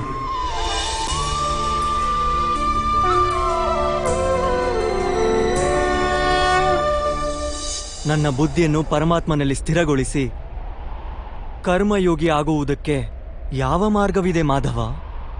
ಪಾರ್ಥ, ಸಾಂಖ್ಯಯೋಗದ ಕಾರಣ ಮನುಷ್ಯ ಪರಮಾತ್ಮನನ್ನು ನಿರಂತರವಾಗಿ ನೆನೆಯುತ್ತಾ ಇರುತ್ತಾನೆ. ಪರಮಾತ್ಮನ ಸ್ಮರಣೆ ಮಾಡುವುದರಿಂದ ಮನುಷ್ಯನ ಹೃದಯದಲ್ಲಿ ಸಮರ್ಪಣೆಯ ಭಾವ ಉತ್ಪನ್ನವಾಗುತ್ತದೆ. ಹಾಗೂ ಆ ಭಾವವನ್ನು ಭಕ್ತಿ ಎನ್ನುತ್ತಾರೆ. ಭಕ್ತಿಯಿಂದ ಮನುಷ್ಯನಿಗೆ ಸತ್ಯ ಅಸತ್ಯಗಳ ಜ್ಞಾನ ಪ್ರಾಪ್ತಿಯಾಗುತ್ತದೆ. ಆ ಜ್ಞಾನದಿಂದ ಅವನಿಗೆ ಪರಮಾತ್ಮನ ದರ್ಶನವಾಗುತ್ತದೆ.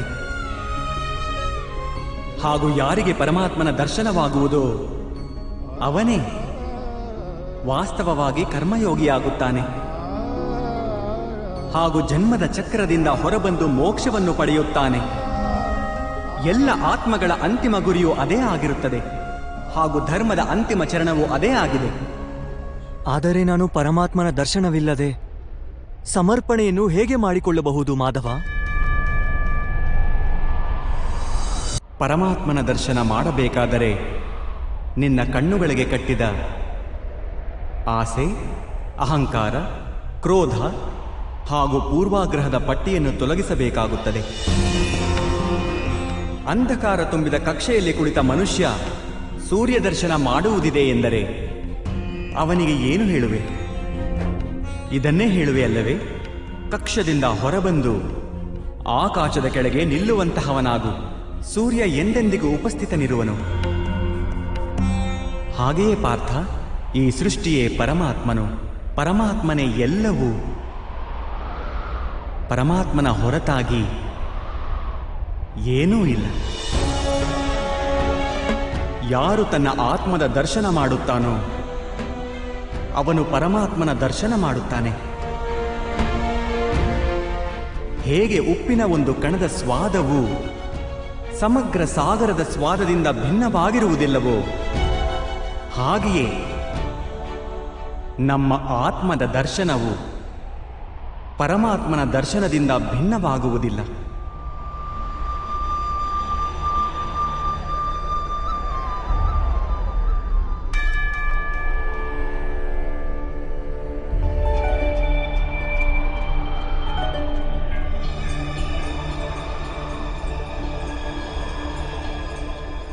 ಅರ್ಥಾತ್ ಮಾಧವ, ನೀನೇ ಪರಮಾತ್ಮನೇ?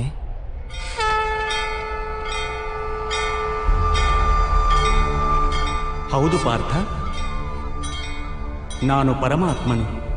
ಯದಾ ಯದಾ ಹಿ ಹೇಗೆ ನೀನು ಪರಮಾತ್ಮನೋ ಹಾಗೆಯೇ ಗ್ಲಾನಿರ್ ಕೇವಲ ನೀನಿನ್ನೂ ಜಾಗೃತನಾಗಿಲ್ಲ ಅಷ್ಟೇ. ನಾನಿದನ್ನು ತಿಳಿದುಕೊಂಡಿದ್ದೇನೆ. ಸ್ಥಾನಂ ಅಧರ್ಮಸ್ಯ ತದಾತ್ಮಾನಂ ಸೃಜಾಮ್ಯಹಂ.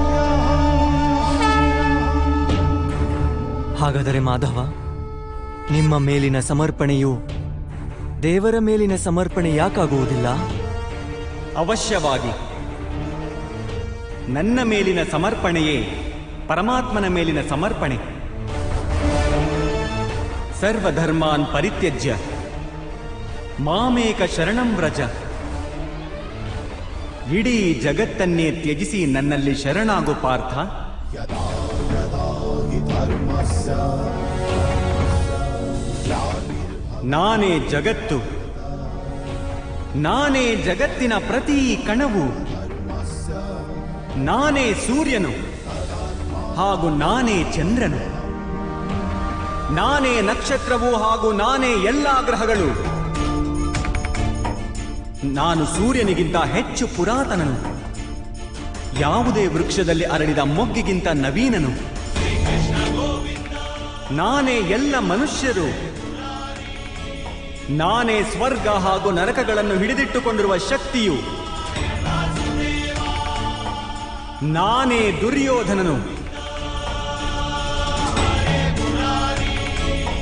ಹಾಗೂ ನಾನೇ ಅರ್ಜುನನೂ ಆಗಿದ್ದೇನೆ.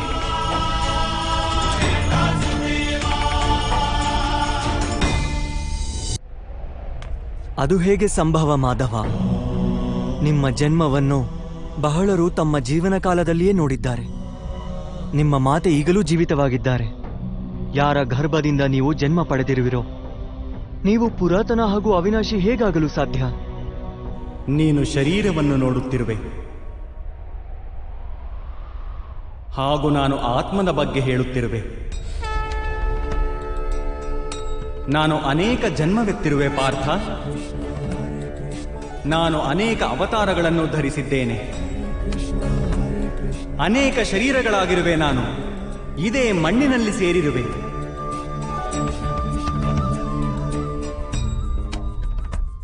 ನಾನು ಮುಂದೆಯೂ ಮತ್ತೆ ಮತ್ತೆ ಜನ್ಮ ತಾಳುತ್ತೇನೆ.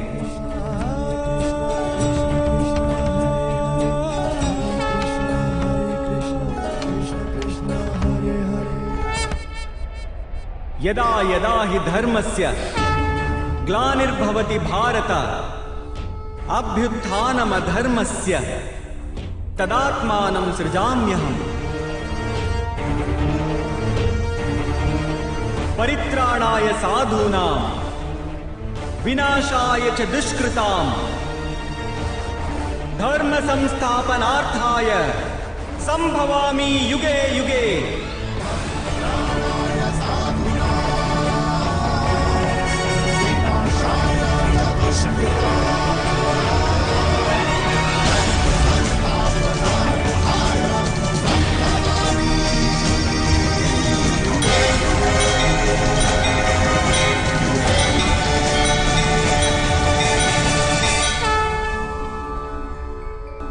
ಯಾವಾಗ ಧರ್ಮದ ಅವನತಿಯಾಗುವುದೋ, ಯಾವಾಗ ಅಧರ್ಮದಲ್ಲಿ ಉನ್ನತಿಯಾಗುವುದೋ, ಆಗೆಲ್ಲ ಸತ್ಪುರುಷರ ಉದ್ಧಾರಕ್ಕಾಗಿ, ಅಧರ್ಮೀಯರ ವಿನಾಶಕ್ಕಾಗಿ ಧರ್ಮದ ಪುನಃಸ್ಥಾಪನೆಗಾಗಿ ನಾನು ಮತ್ತೆ ಮತ್ತೆ ಜನ್ಮ ತಾಳುತ್ತೇನೆ. ಇದು ಪ್ರತಿಯುಗದಲ್ಲೂ ಆಗುತ್ತಲಿದೆ ಹಾಗೂ ಮುಂದೆಯೂ ಹಾಗೆಯೇ ಆಗುವುದು. ನಾನೇ ಅವಿನಾಶಿ ಪರಮಾತ್ಮನು. ನಾನೇ ಮತ್ಸ್ಯನೂ ಆಗಿದ್ದೆ ಹಾಗೂ ನಾನೇ ವಾಮನ ಅವತಾರವು. ನಾನೇ ಪರಶುರಾಮನು ಹಾಗೂ ನಾನೇ ರಾಮಚಂದ್ರನೂ ಆಗಿದ್ದೆ.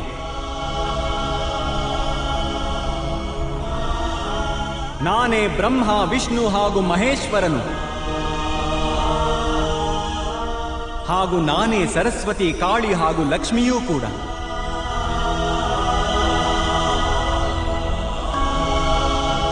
ನಾನು ಪುರುಷನೂ ಅಲ್ಲ, ಸ್ತ್ರೀಯೂ ಅಲ್ಲ ಹಾಗೂ ನಪುಂಸಕನೂ ಅಲ್ಲ. ನಾನು ಶರೀರವೂ ಅಲ್ಲ, ಶರೀರದ ಅಂಗವೂ ಅಲ್ಲ. ನಾನೇ ಜ್ಞಾನವು, ನಾನೇ ಸೃಷ್ಟಿಯೂ, ಚೈತನ್ಯವೂ ಹೌದು ಹಾಗೂ ಪರಬ್ರಹ್ಮನೂ ಹೌದು. ನಾನೇ ಎಲ್ಲವೂ ಆಗಿರುವೆ ಹಾಗೂ ನಾನು ಏನೂ ಅಲ್ಲ. ಹೀಗೆಯೇ ಪ್ರತಿಯುಗದಲ್ಲಿಯೂ ಆಗಿದೆ ಹಾಗೂ ಮುಂದೆಯೂ ಹೀಗೆಯೇ ಆಗುತ್ತಲಿರುತ್ತದೆ.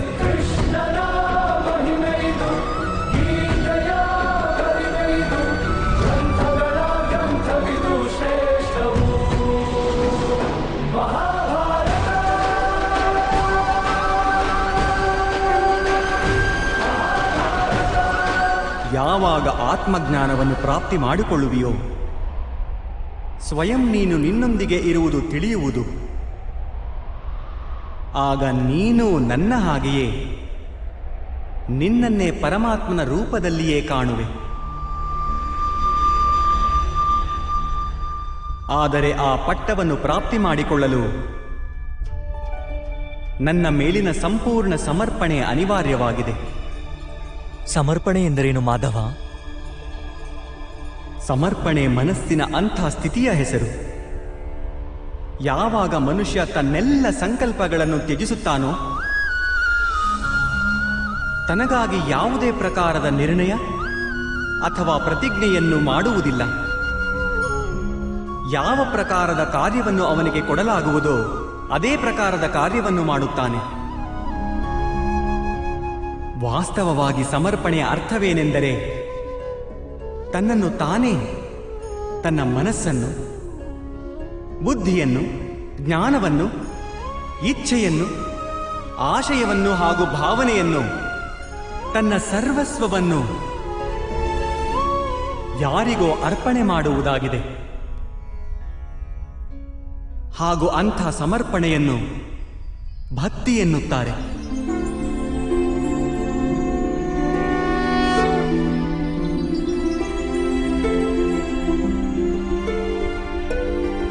ಪತ್ನಿಯ ಸಮರ್ಪಣೆ ಪತಿಗಾಗಿ ಇರುತ್ತದೆ. ಯೋಧನ ಸಮರ್ಪಣೆ ಸೇನಾಧಿಪತಿಗಾಗಿರುತ್ತದೆ. ಒಬ್ಬ ಶಿಷ್ಯನ ಹೃದಯದಲ್ಲಿ ಗುರು ಭಕ್ತಿ ಇರುತ್ತದೆ. ಇವೆಲ್ಲ ಭಕ್ತಿಗಳು ಒಂದೇ ಸಮವೇ? ಇವರೆಲ್ಲರಿಗೂ ದೇವರು ಪ್ರಾಪ್ತವಾಗುವನೇ? ಇಲ್ಲ ಪಾರ್ಥ. ಮನುಷ್ಯ ಯಾರಿಗಾಗಿ ಸಮರ್ಪಿತನಾಗಿರುವನೋ ಅವನ ಸ್ವರೂಪವಾಗಿಯೇ ಕಾಣತೊಡಗುತ್ತಾನೆ. ಅವನ ಮನಸ್ಸಿನಲ್ಲಿ ಯಾವುದೇ ಸಂದೇಹ, ಯಾವುದೇ ಪ್ರಶ್ನೆ ಜನ್ಮ ತಾಳುವುದಿಲ್ಲ. ಒಬ್ಬ ದುಷ್ಟನಿಗೆ ಮಾಡುವ ಸಮರ್ಪಣೆಯು ಆ ಮನುಷ್ಯನ ಕಾರ್ಯವನ್ನು ಭ್ರಷ್ಟಗೊಳಿಸುತ್ತದೆ.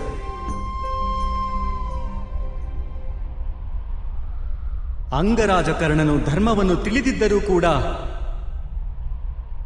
ದ್ಯೂತ ಸಭೆಯಲ್ಲಿ ಪಾಂಚಾಲಿಗೆ ನಿಂದನೆ ಮಾಡಿದ್ದನು. 5 ಪುರುಷರೊಂದಿಗೆ ಸಂಬಂಧವಿಟ್ಟುಕೊಂಡವಳನ್ನು ವೇಶ್ಯರಾಗಿರುತ್ತಾರಂತ ಸ್ತ್ರೀಯರು. ಅದಕ್ಕೆ ಕಾರಣ ಅಂಗರಾಜನಿಗೆ ಭ್ರಾತ ದುರ್ಯೋಧನನ ಬಗ್ಗೆ ಇರುವ ಸಮರ್ಪಣೆ. ಈ ಯುದ್ಧದಲ್ಲಿ ಅವನಿಗೆ ಯಾವ ಶಿಕ್ಷೆ ದೊರೆಯುವುದೋ ಅದು ಯಾವುದೇ ಜನ್ಮ ಅಥವಾ ಜಾತಿಗಾಗಿ ಅಲ್ಲ, ಆದರೆ ಒಬ್ಬ ದುಷ್ಟನ ಪ್ರತಿ ಅವನಿಗಿರುವ ಸಮರ್ಪಣೆಯ ಕಾರಣಕ್ಕೆ ಶಿಕ್ಷೆ ದೊರೆಯುವುದು. ಆದ್ದರಿಂದಲೇ ಹೇ ಧನಂಜಯ, ಸಮರ್ಪಣೆ ಉತ್ತಮರ ಪರವಾಗಿ ಇರುವುದು ಅವಶ್ಯಕ. ಅದರಿಂದಲೇ ಮನುಷ್ಯ ಉತ್ತಮನಾಗುತ್ತಾನೆ. ಕಬ್ಬಿಣದ ಸರಪಳಿಯಿಂದ ಅಪರಾಧಿಯನ್ನು ಕಟ್ಟಲಾಗುತ್ತದೆ. ಹಿತ್ತಾಳೆಯ ಸರಪಳಿಯಿಂದ ಮಂದಿರದ ದೀಪಸ್ತಂಭವನ್ನು ಕಟ್ಟಲಾಗುತ್ತದೆ. ಹಾಗೂ ಚಿನ್ನದ ಮಾಲೆಯನ್ನು ಆಭರಣವೆಂದು ಕೊರಳಲ್ಲಿ ಧರಿಸಲಾಗುತ್ತದೆ. ಪತಿಭಕ್ತಿ, ಸ್ವಾಮಿ ಭಕ್ತಿ, ಮಿತ್ರಭಕ್ತಿ, ಹೀಗೆ ಅನೇಕ ಭಕ್ತಿಗಳು ಇರುವವು ಪಾರ್ಥ. ಆದರೆ ಎಲ್ಲಕ್ಕಿಂತ ಶ್ರೇಷ್ಠವಾದ ಭಕ್ತಿಯು ಪರಮಾತ್ಮನ ಭಕ್ತಿಯಾಗಿರುತ್ತದೆ.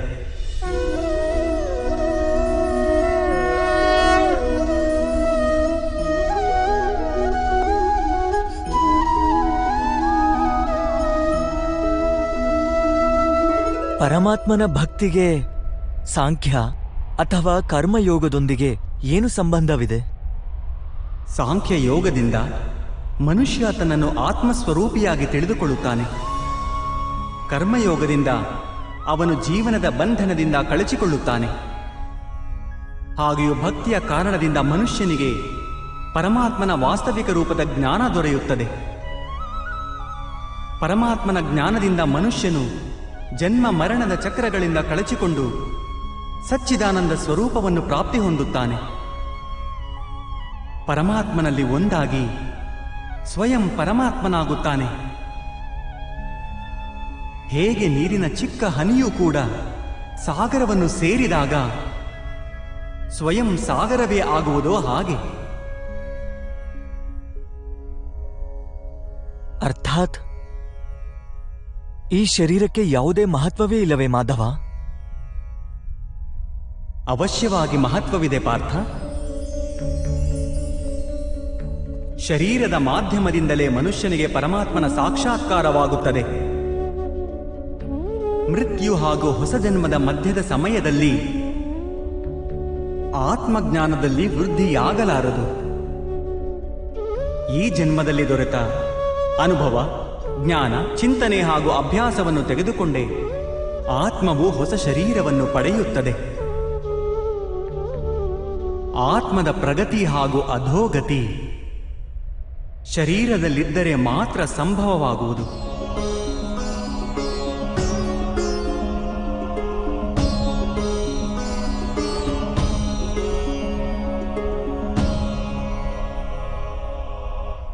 ಆದರೆ ಮಾಧವ, ಇಲ್ಲಿ ಉಪಸ್ಥಿತರಿರುವ ವ್ಯಕ್ತಿಗಳ ವಧೆ ಮಾಡಿ ನಾವು ಅವರು ಉದ್ಧಾರವಾಗುವ ಸಂಭವವನ್ನು ನಾಶ ಮಾಡಿದಂತಾಗುವುದಿಲ್ಲವೇ?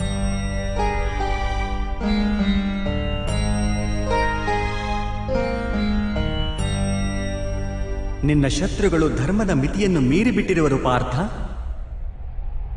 ಅಧರ್ಮವೇ ಅವರ ಸ್ವಭಾವವಾಗಿ ಹೋಗಿದೆ. ಅವರ ಉದ್ಧಾರ ಇನ್ನು ಅಸಂಭವ.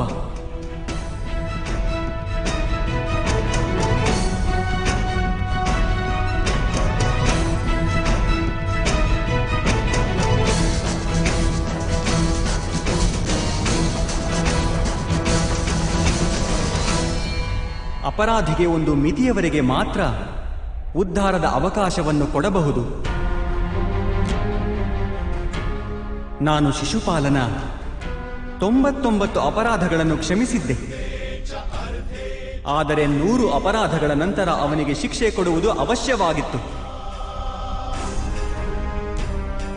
ಅಪರಾಧಿಗೆ ಒಂದು ವೇಳೆ ಅಪರಾಧ ಮಾಡಲು ಬಿಟ್ಟರೆ ಅವನು ಹೆಚ್ಚು ಹೆಚ್ಚು ಪತನಗೊಳ್ಳುತ್ತಾ ಹೋಗುತ್ತಾನೆ.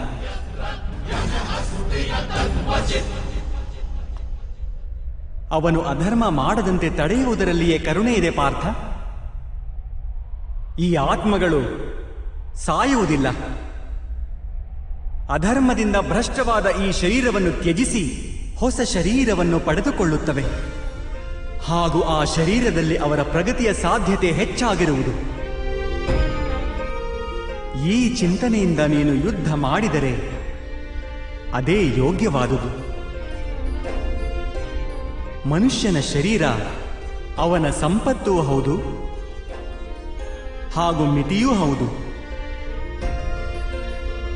ಧರ್ಮ ಮಾರ್ಗದಲ್ಲಿ ಪ್ರಯಾಣ ಬೆಳೆಸುವ ಮನುಷ್ಯನು ತನ್ನ ಶರೀರವನ್ನು ಶುದ್ಧಗೊಳಿಸಿಕೊಳ್ಳುತ್ತಾನೆ ಹಾಗೂ ಆ ಮೂಲಕ ಆತ್ಮದ ಸಾಕ್ಷಾತ್ಕಾರ ಮಾಡಿಕೊಳ್ಳುತ್ತಾನೆ. ಇದನ್ನೇ ಕ್ಷೇತ್ರಜ್ಞ ಸಂಬಂಧವೆಂದು ಕರೆಯಲಾಗಿದೆ. ನನಗೆ ಇದರ ಅರ್ಥ ತಿಳಿಯಲಿಲ್ಲ ಮಾಧವ. ಯಾವಾಗ ಮನುಷ್ಯನಿಗೆ ತಿಳಿಯುವುದೋ ತನ್ನ ಶರೀರವು ಭೂಮಿಯ ಒಂದು ಭಾಗ ಎಂದು, ಅರ್ಥಾತ್ ಕ್ಷೇತ್ರವೆಂದು, ಹಾಗೂ ಆ ಶರೀರದಲ್ಲಿ ವಾಸಿಸುವವನು ಆ ಶರೀರವನ್ನು ತಿಳಿಯುವವನು ಅರ್ಥಾತ್ ಕ್ಷೇತ್ರಜ್ಞನಾಗುತ್ತಾನೆ. ಆಗ ಅವನು ಆ ಶರೀರದ ಮೂಲಕ ತನ್ನ ಪ್ರಗತಿಯನ್ನು ಸಾಧಿಸುತ್ತಾನೆ.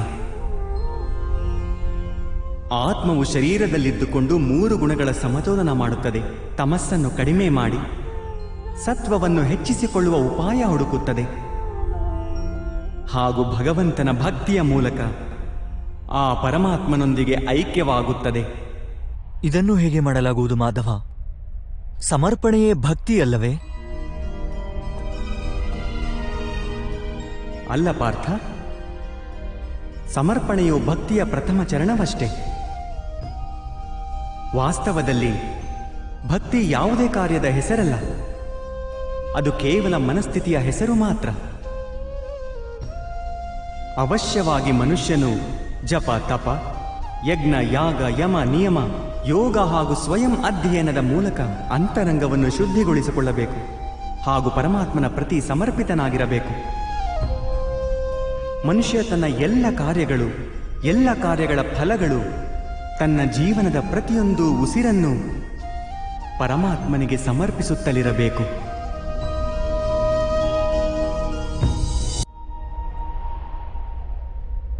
ಭಕ್ತಿ ಕೇವಲ ಮನದ ಸ್ಥಿತಿಯಾದರೆ ಜಪ, ತಪ ಇತ್ಯಾದಿಗಳ ಮಹತ್ವವೇನಿದೆ ಮಾಧವ?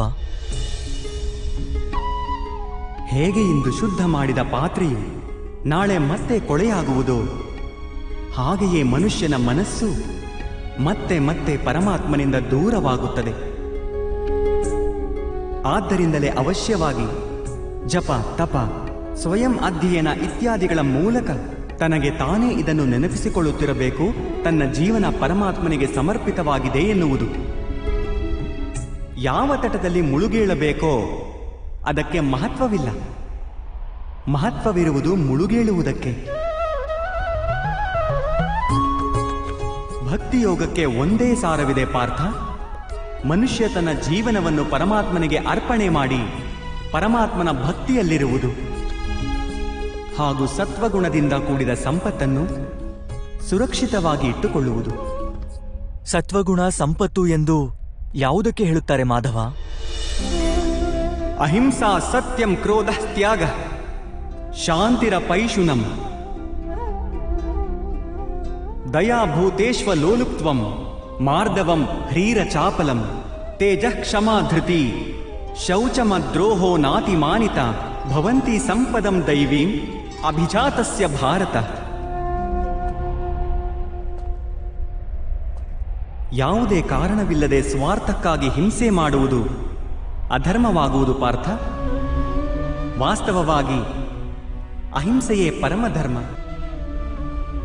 ಹಾಗೂ ಅದರೊಂದಿಗೆ ಸತ್ಯ, ಕ್ರೋಧ ಮಾಡದೇ ಇರುವುದು ತ್ಯಾಗ, ಮನದ ಶಾಂತಿ, ನಿಂದನೆ ಮಾಡದೇ ಇರುವುದು ದಯಾಭಾವ, ಸುಖದೆಡೆಗೆ ಆಕರ್ಷಿತನಾಗದೇ ಇರುವುದು, ಯಾವುದೇ ಕಾರಣವಿಲ್ಲದೆ ಯಾವುದೇ ಕಾರ್ಯ ಮಾಡದೇ ಇರುವುದು ವೇಗ, ಕ್ಷಮೆ, ತಾಳ್ಮೆ, ಈ ಶರೀರದ ಶುದ್ಧತೆ, ಧರ್ಮದ್ರೋಹ ಮಾಡದೇ ಇರುವುದು ಹಾಗೂ ಅಹಂಕಾರ ಮಾಡದೇ ಇರುವುದು, ಇವೆಲ್ಲ ಗುಣಗಳನ್ನು ಸತ್ವಗುಣ ಸಂಪತ್ತು ಅಥವಾ ದೈವಿ ಸಂಪತ್ತು ಎನ್ನಲಾಗುವುದು. ಇವುಗಳಿಂದಾಗಿಯೇ ಮನುಷ್ಯ ಪರಮಾತ್ಮನ ಅರ್ಥಾತ್ ನನ್ನ ಭಕ್ತಿ ಮಾಡುತ್ತಾನೆ. ಜೀವನದ ಕರ್ತವ್ಯಗಳ ಪಾಲನೆ ಮಾಡುತ್ತಾ ಧರ್ಮದ ಸ್ಥಾಪನೆ ಮಾಡುತ್ತಾನೆ ಹಾಗೂ ಕರ್ಮಫಲದ ಅಪೇಕ್ಷೆಯನ್ನು ತ್ಯಜಿಸಿ ಜೀವನ ಮಾಡುತ್ತಾನೆ. ಅಂಥವರಿಗೆ ನಾನು ನಿಸ್ಸಂದೇಹವಾಗಿ ಈ ಜನ್ಮದಲ್ಲಿ ಸಂತೋಷ ನೀಡುತ್ತೇನೆ ಹಾಗೂ ಮೃತ್ಯುವಿನ ನಂತರ ನನ್ನ ಅಂತರಂಗದಲ್ಲಿ ಸ್ಥಾನ ನೀಡುತ್ತೇನೆ.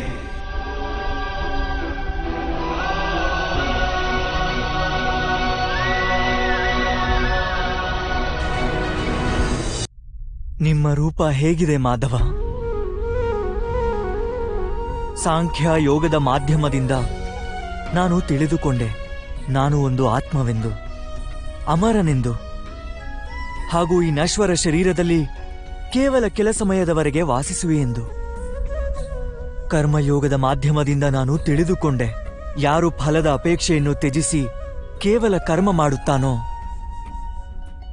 ಅವನಿಗೆ ಜೀವನದಲ್ಲಿ ಶಾಂತಿ ಹಾಗೂ ಸಫಲತೆ ಪ್ರಾಪ್ತವಾಗುತ್ತದೆ ಎಂದು. ಭಕ್ತಿ ಯೋಗದ ಮಾಧ್ಯಮದಿಂದ ನಾನು ನಿಮ್ಮ ಪ್ರತಿ ಸಮರ್ಪಣೆಯ ಮಹತ್ವ ತಿಳಿದುಕೊಂಡೆ.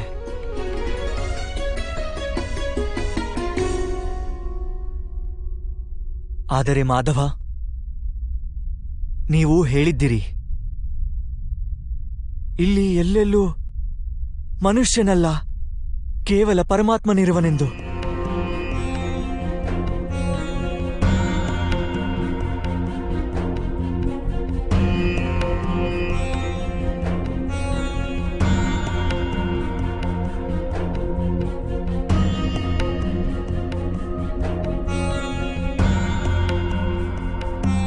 ಆದರೆ ಈಗಲೂ ನನಗೆ ಇಲ್ಲಿ ಕೇವಲ ಮನುಷ್ಯರು ಕಾಣುತ್ತಿರುವರು, ಕೇವಲ ಮನುಷ್ಯರು ಮಾಧವ.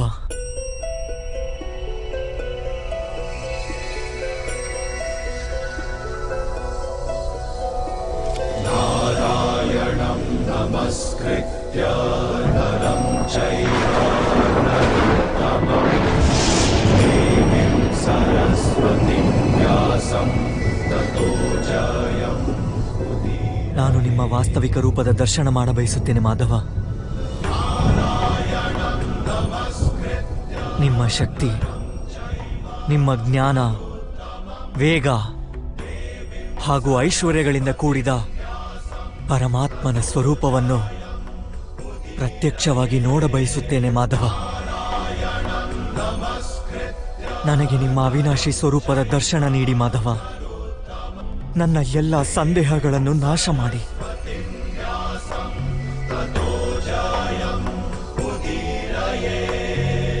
ನನಗೆ ದರ್ಶನ ಕರುಣಿಸಿ ಮಾಧವ.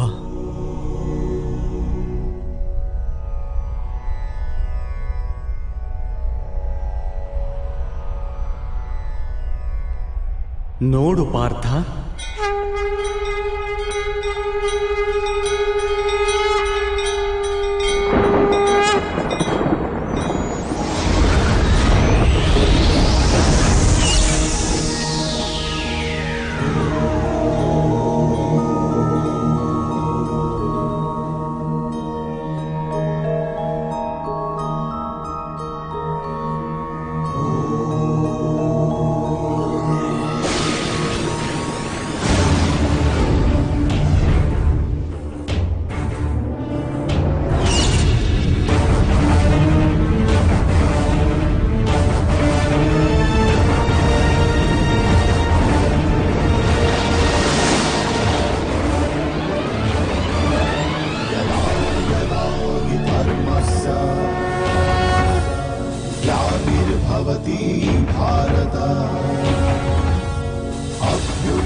ಸಾಂಖ್ಯ ಯೋಗದಿಂದ ಕರ್ಮಯೋಗ, ಕರ್ಮಯೋಗದಿಂದ ಭಕ್ತಿಯೋಗ ಹಾಗೂ ಭಕ್ತಿಯೋಗದಿಂದ ಜ್ಞಾನದ ಪ್ರಾಪ್ತಿಯಾಗುತ್ತದೆ.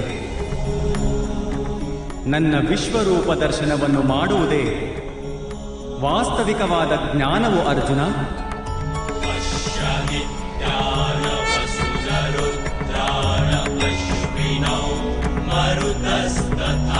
ಇದೇ ಒಂದು ಜ್ಞಾನವು ವಿಶ್ವದಲ್ಲಿ ಎಲ್ಲ ಜ್ಞಾನ ಹಾಗೂ ವಿಜ್ಞಾನಗಳ ಆಧಾರವಾಗಿದೆ. ಇದೇ ಜ್ಞಾನವು ಮುಕ್ತಿಯನ್ನು ದೊರಕಿಸಿಕೊಡುತ್ತದೆ. ದೇವತೆಗಳಿಗೂ ಯಾವ ದರ್ಶನ ಸುಲಭವಾಗಿ ಪ್ರಾಪ್ತವಾಗುವುದಿಲ್ಲವೋ ಅಂತಹ ವಾಸ್ತವಿಕ ರೂಪವನ್ನು ನಿನಗೆ ತೋರುತ್ತಿರುವೆನು ಅರ್ಜುನ.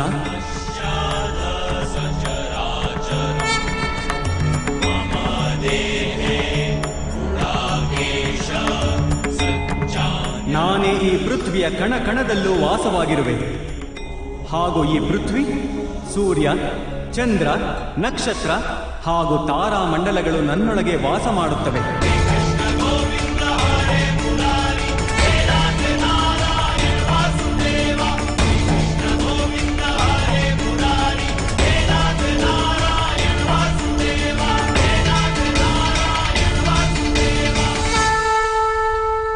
ನಾನೇ ಸತ್ಯ, ನಾನೇ ಸಂಪೂರ್ಣ, ನಾನೇ ಜೀವ, ನಾನೇ ಶಿವ.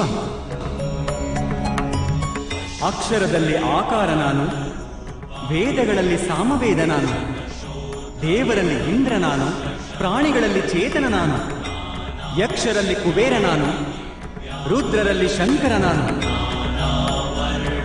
ವಸುಗಳಲ್ಲಿ ಅಗ್ನಿ ನಾನು, ಪರ್ವತಗಳಲ್ಲಿ ಸುಮೇರು ನಾನು, ಹಾಗೂ ಋಷಿಗಳಲ್ಲಿ ಭೃಗು ನಾನು, ಧ್ವನಿಗಳಲ್ಲಿ ಓಂಕಾರ ನಾನು, ಯಜ್ಞಗಳಲ್ಲಿ ಜಪ ನಾನು, ಹಾಗೂ ವೃಕ್ಷಗಳಲ್ಲಿ ಪವಿತ್ರ ಅಶ್ವತ್ಥ ವೃಕ್ಷ ನಾನು. ಬುದ್ಧಿಯಲ್ಲಿ ಸ್ಮೃತಿ, ವಿವೇಕ, ಸಹನೆ ಹಾಗೂ ಕ್ಷಮೆ ಎಲ್ಲವೂ ನಾನೇ. ಕೀರ್ತಿಯು ನಾನೇ, ಗಂಧರ್ವರಲ್ಲಿ ಚಿತ್ರರಥ ನಾನೇ, ದೇವ ಋಷಿಗಳಲ್ಲಿ ನಾರದ ನಾನು, ಹಾಗೂ ಮುನಿಗಳಲ್ಲಿ ಕಪಿಲ, ಅಶ್ವಗಳಲ್ಲಿ ಉಚ್ಚೈಶ್ರವ, ಗಜಗಳಲ್ಲಿ ಐರಾವತ, ಹಾಗೂ ಪಶುಗಳಲ್ಲಿ ಸಿಂಹ ನಾನು, ಪಕ್ಷಿಗಳಲ್ಲಿ ಗರುಡ, ಮನುಷ್ಯರಲ್ಲಿ ರಾಜ ನಾನು, ಶಸ್ತ್ರಗಳಲ್ಲಿ ವಜ್ರ ನಾನು, ಹಸುಗಳಲ್ಲಿ ಕಾಮಧೇನು, ಸರ್ಪಗಳಲ್ಲಿ ವಾಸುಕಿ ನಾನು, ಶೇಷನಾಗ ನಾನು, ಯಮರಾಜ ನಾನು, ವರುಣ ದೇವ ನಾನು, ಹಾಗೂ ವಾಯು ಕೂಡ ನಾನೇ. ಭಗವಂತ ರಾಮ ನಾನು, ಪವಿತ್ರ ಗಂಗೆ ನಾನು, ಸೃಷ್ಟಿಯಲ್ಲಿ ಆದಿ ಮಧ್ಯ ಹಾಗೂ ಅಂತ್ಯವೂ ನಾನೇ. ಬ್ರಹ್ಮ ವಿದ್ಯೆ ನಾನು, ಮಹಾಕಾಲ ನಾನು, ಹಾಗೂ ಬ್ರಹ್ಮನೂ ನಾನೇ. ಪರಿಣಾಮ, ವಿಜಯ, ಸತ್ವ, ನಿರ್ಣಯ ನಾನು. ಶಿಕ್ಷೆ, ಶಕ್ತಿ, ನೀತಿ, ಮೌನ ಹಾಗೂ ತತ್ವಜ್ಞಾನವೂ ನಾನೇ.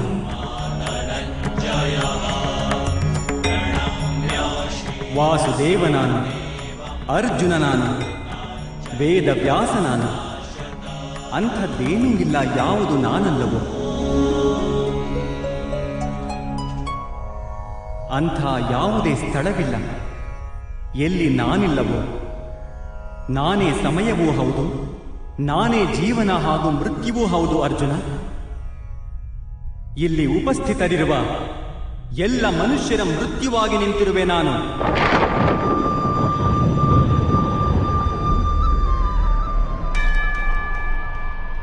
ನೀನೊಂದು ವೇಳೆ ಶಸ್ತ್ರವನ್ನು ಎತ್ತದಿದ್ದರೂ ನಾನು ಇವರೆಲ್ಲರ ವಧೆ ಮಾಡುತ್ತೇನೆ ಅರ್ಜುನ.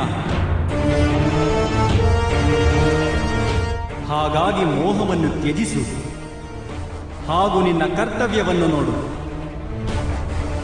ಧರ್ಮದ ಭಾರವನ್ನು ಹೊತ್ತುಕೋ, ಗಾಂಡೀವ ಎತ್ತಿ ಶರಹೂಡಲು ಸಿದ್ಧನಾಗು.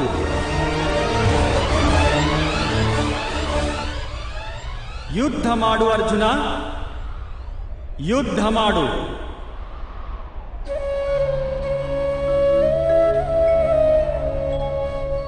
ಹೇ ಮಾಧವ, ಹೇ ಮಧುಸೂದನ, ಇಂದು ನನ್ನ ಎಲ್ಲ ಸಂದೇಹಗಳು ನಾಶವಾದವು. ದಯಮಾಡಿ ನಿಮ್ಮ ಮನುಷ್ಯ ರೂಪದಲ್ಲಿ ದರ್ಶನ ನೀಡಿ. ನಾನು ನಿಮ್ಮ ಪ್ರತಿ ಆದೇಶವನ್ನು ಪಾಲಿಸುತ್ತೇನೆ. ಕರಿಷ್ಯೆ ವಚನಂ ತವಃ.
धनञ्जय ओजस्य बलवीर्यं श्वेतवाहनगुणाकेश महाबाहो अर्जुनः पुरुषोत्तम सव्यसाची धनुषगाण्डिवधारी शक्तिमान कीर्तिमान महानायक अर्जुनः पार्थस्य धनञ्जय ओजस्य बलवीर्यं श्वेतवाहनगुणाकेश महाबाहो अर्जुनः पार्थस्य धनञ्जय श्वेतवाहनगुणाकेशम् भारतस्य धनञ्जय ओजस्य बलवीर्यं श्वेतवाहनगुणाकेश महाबाहो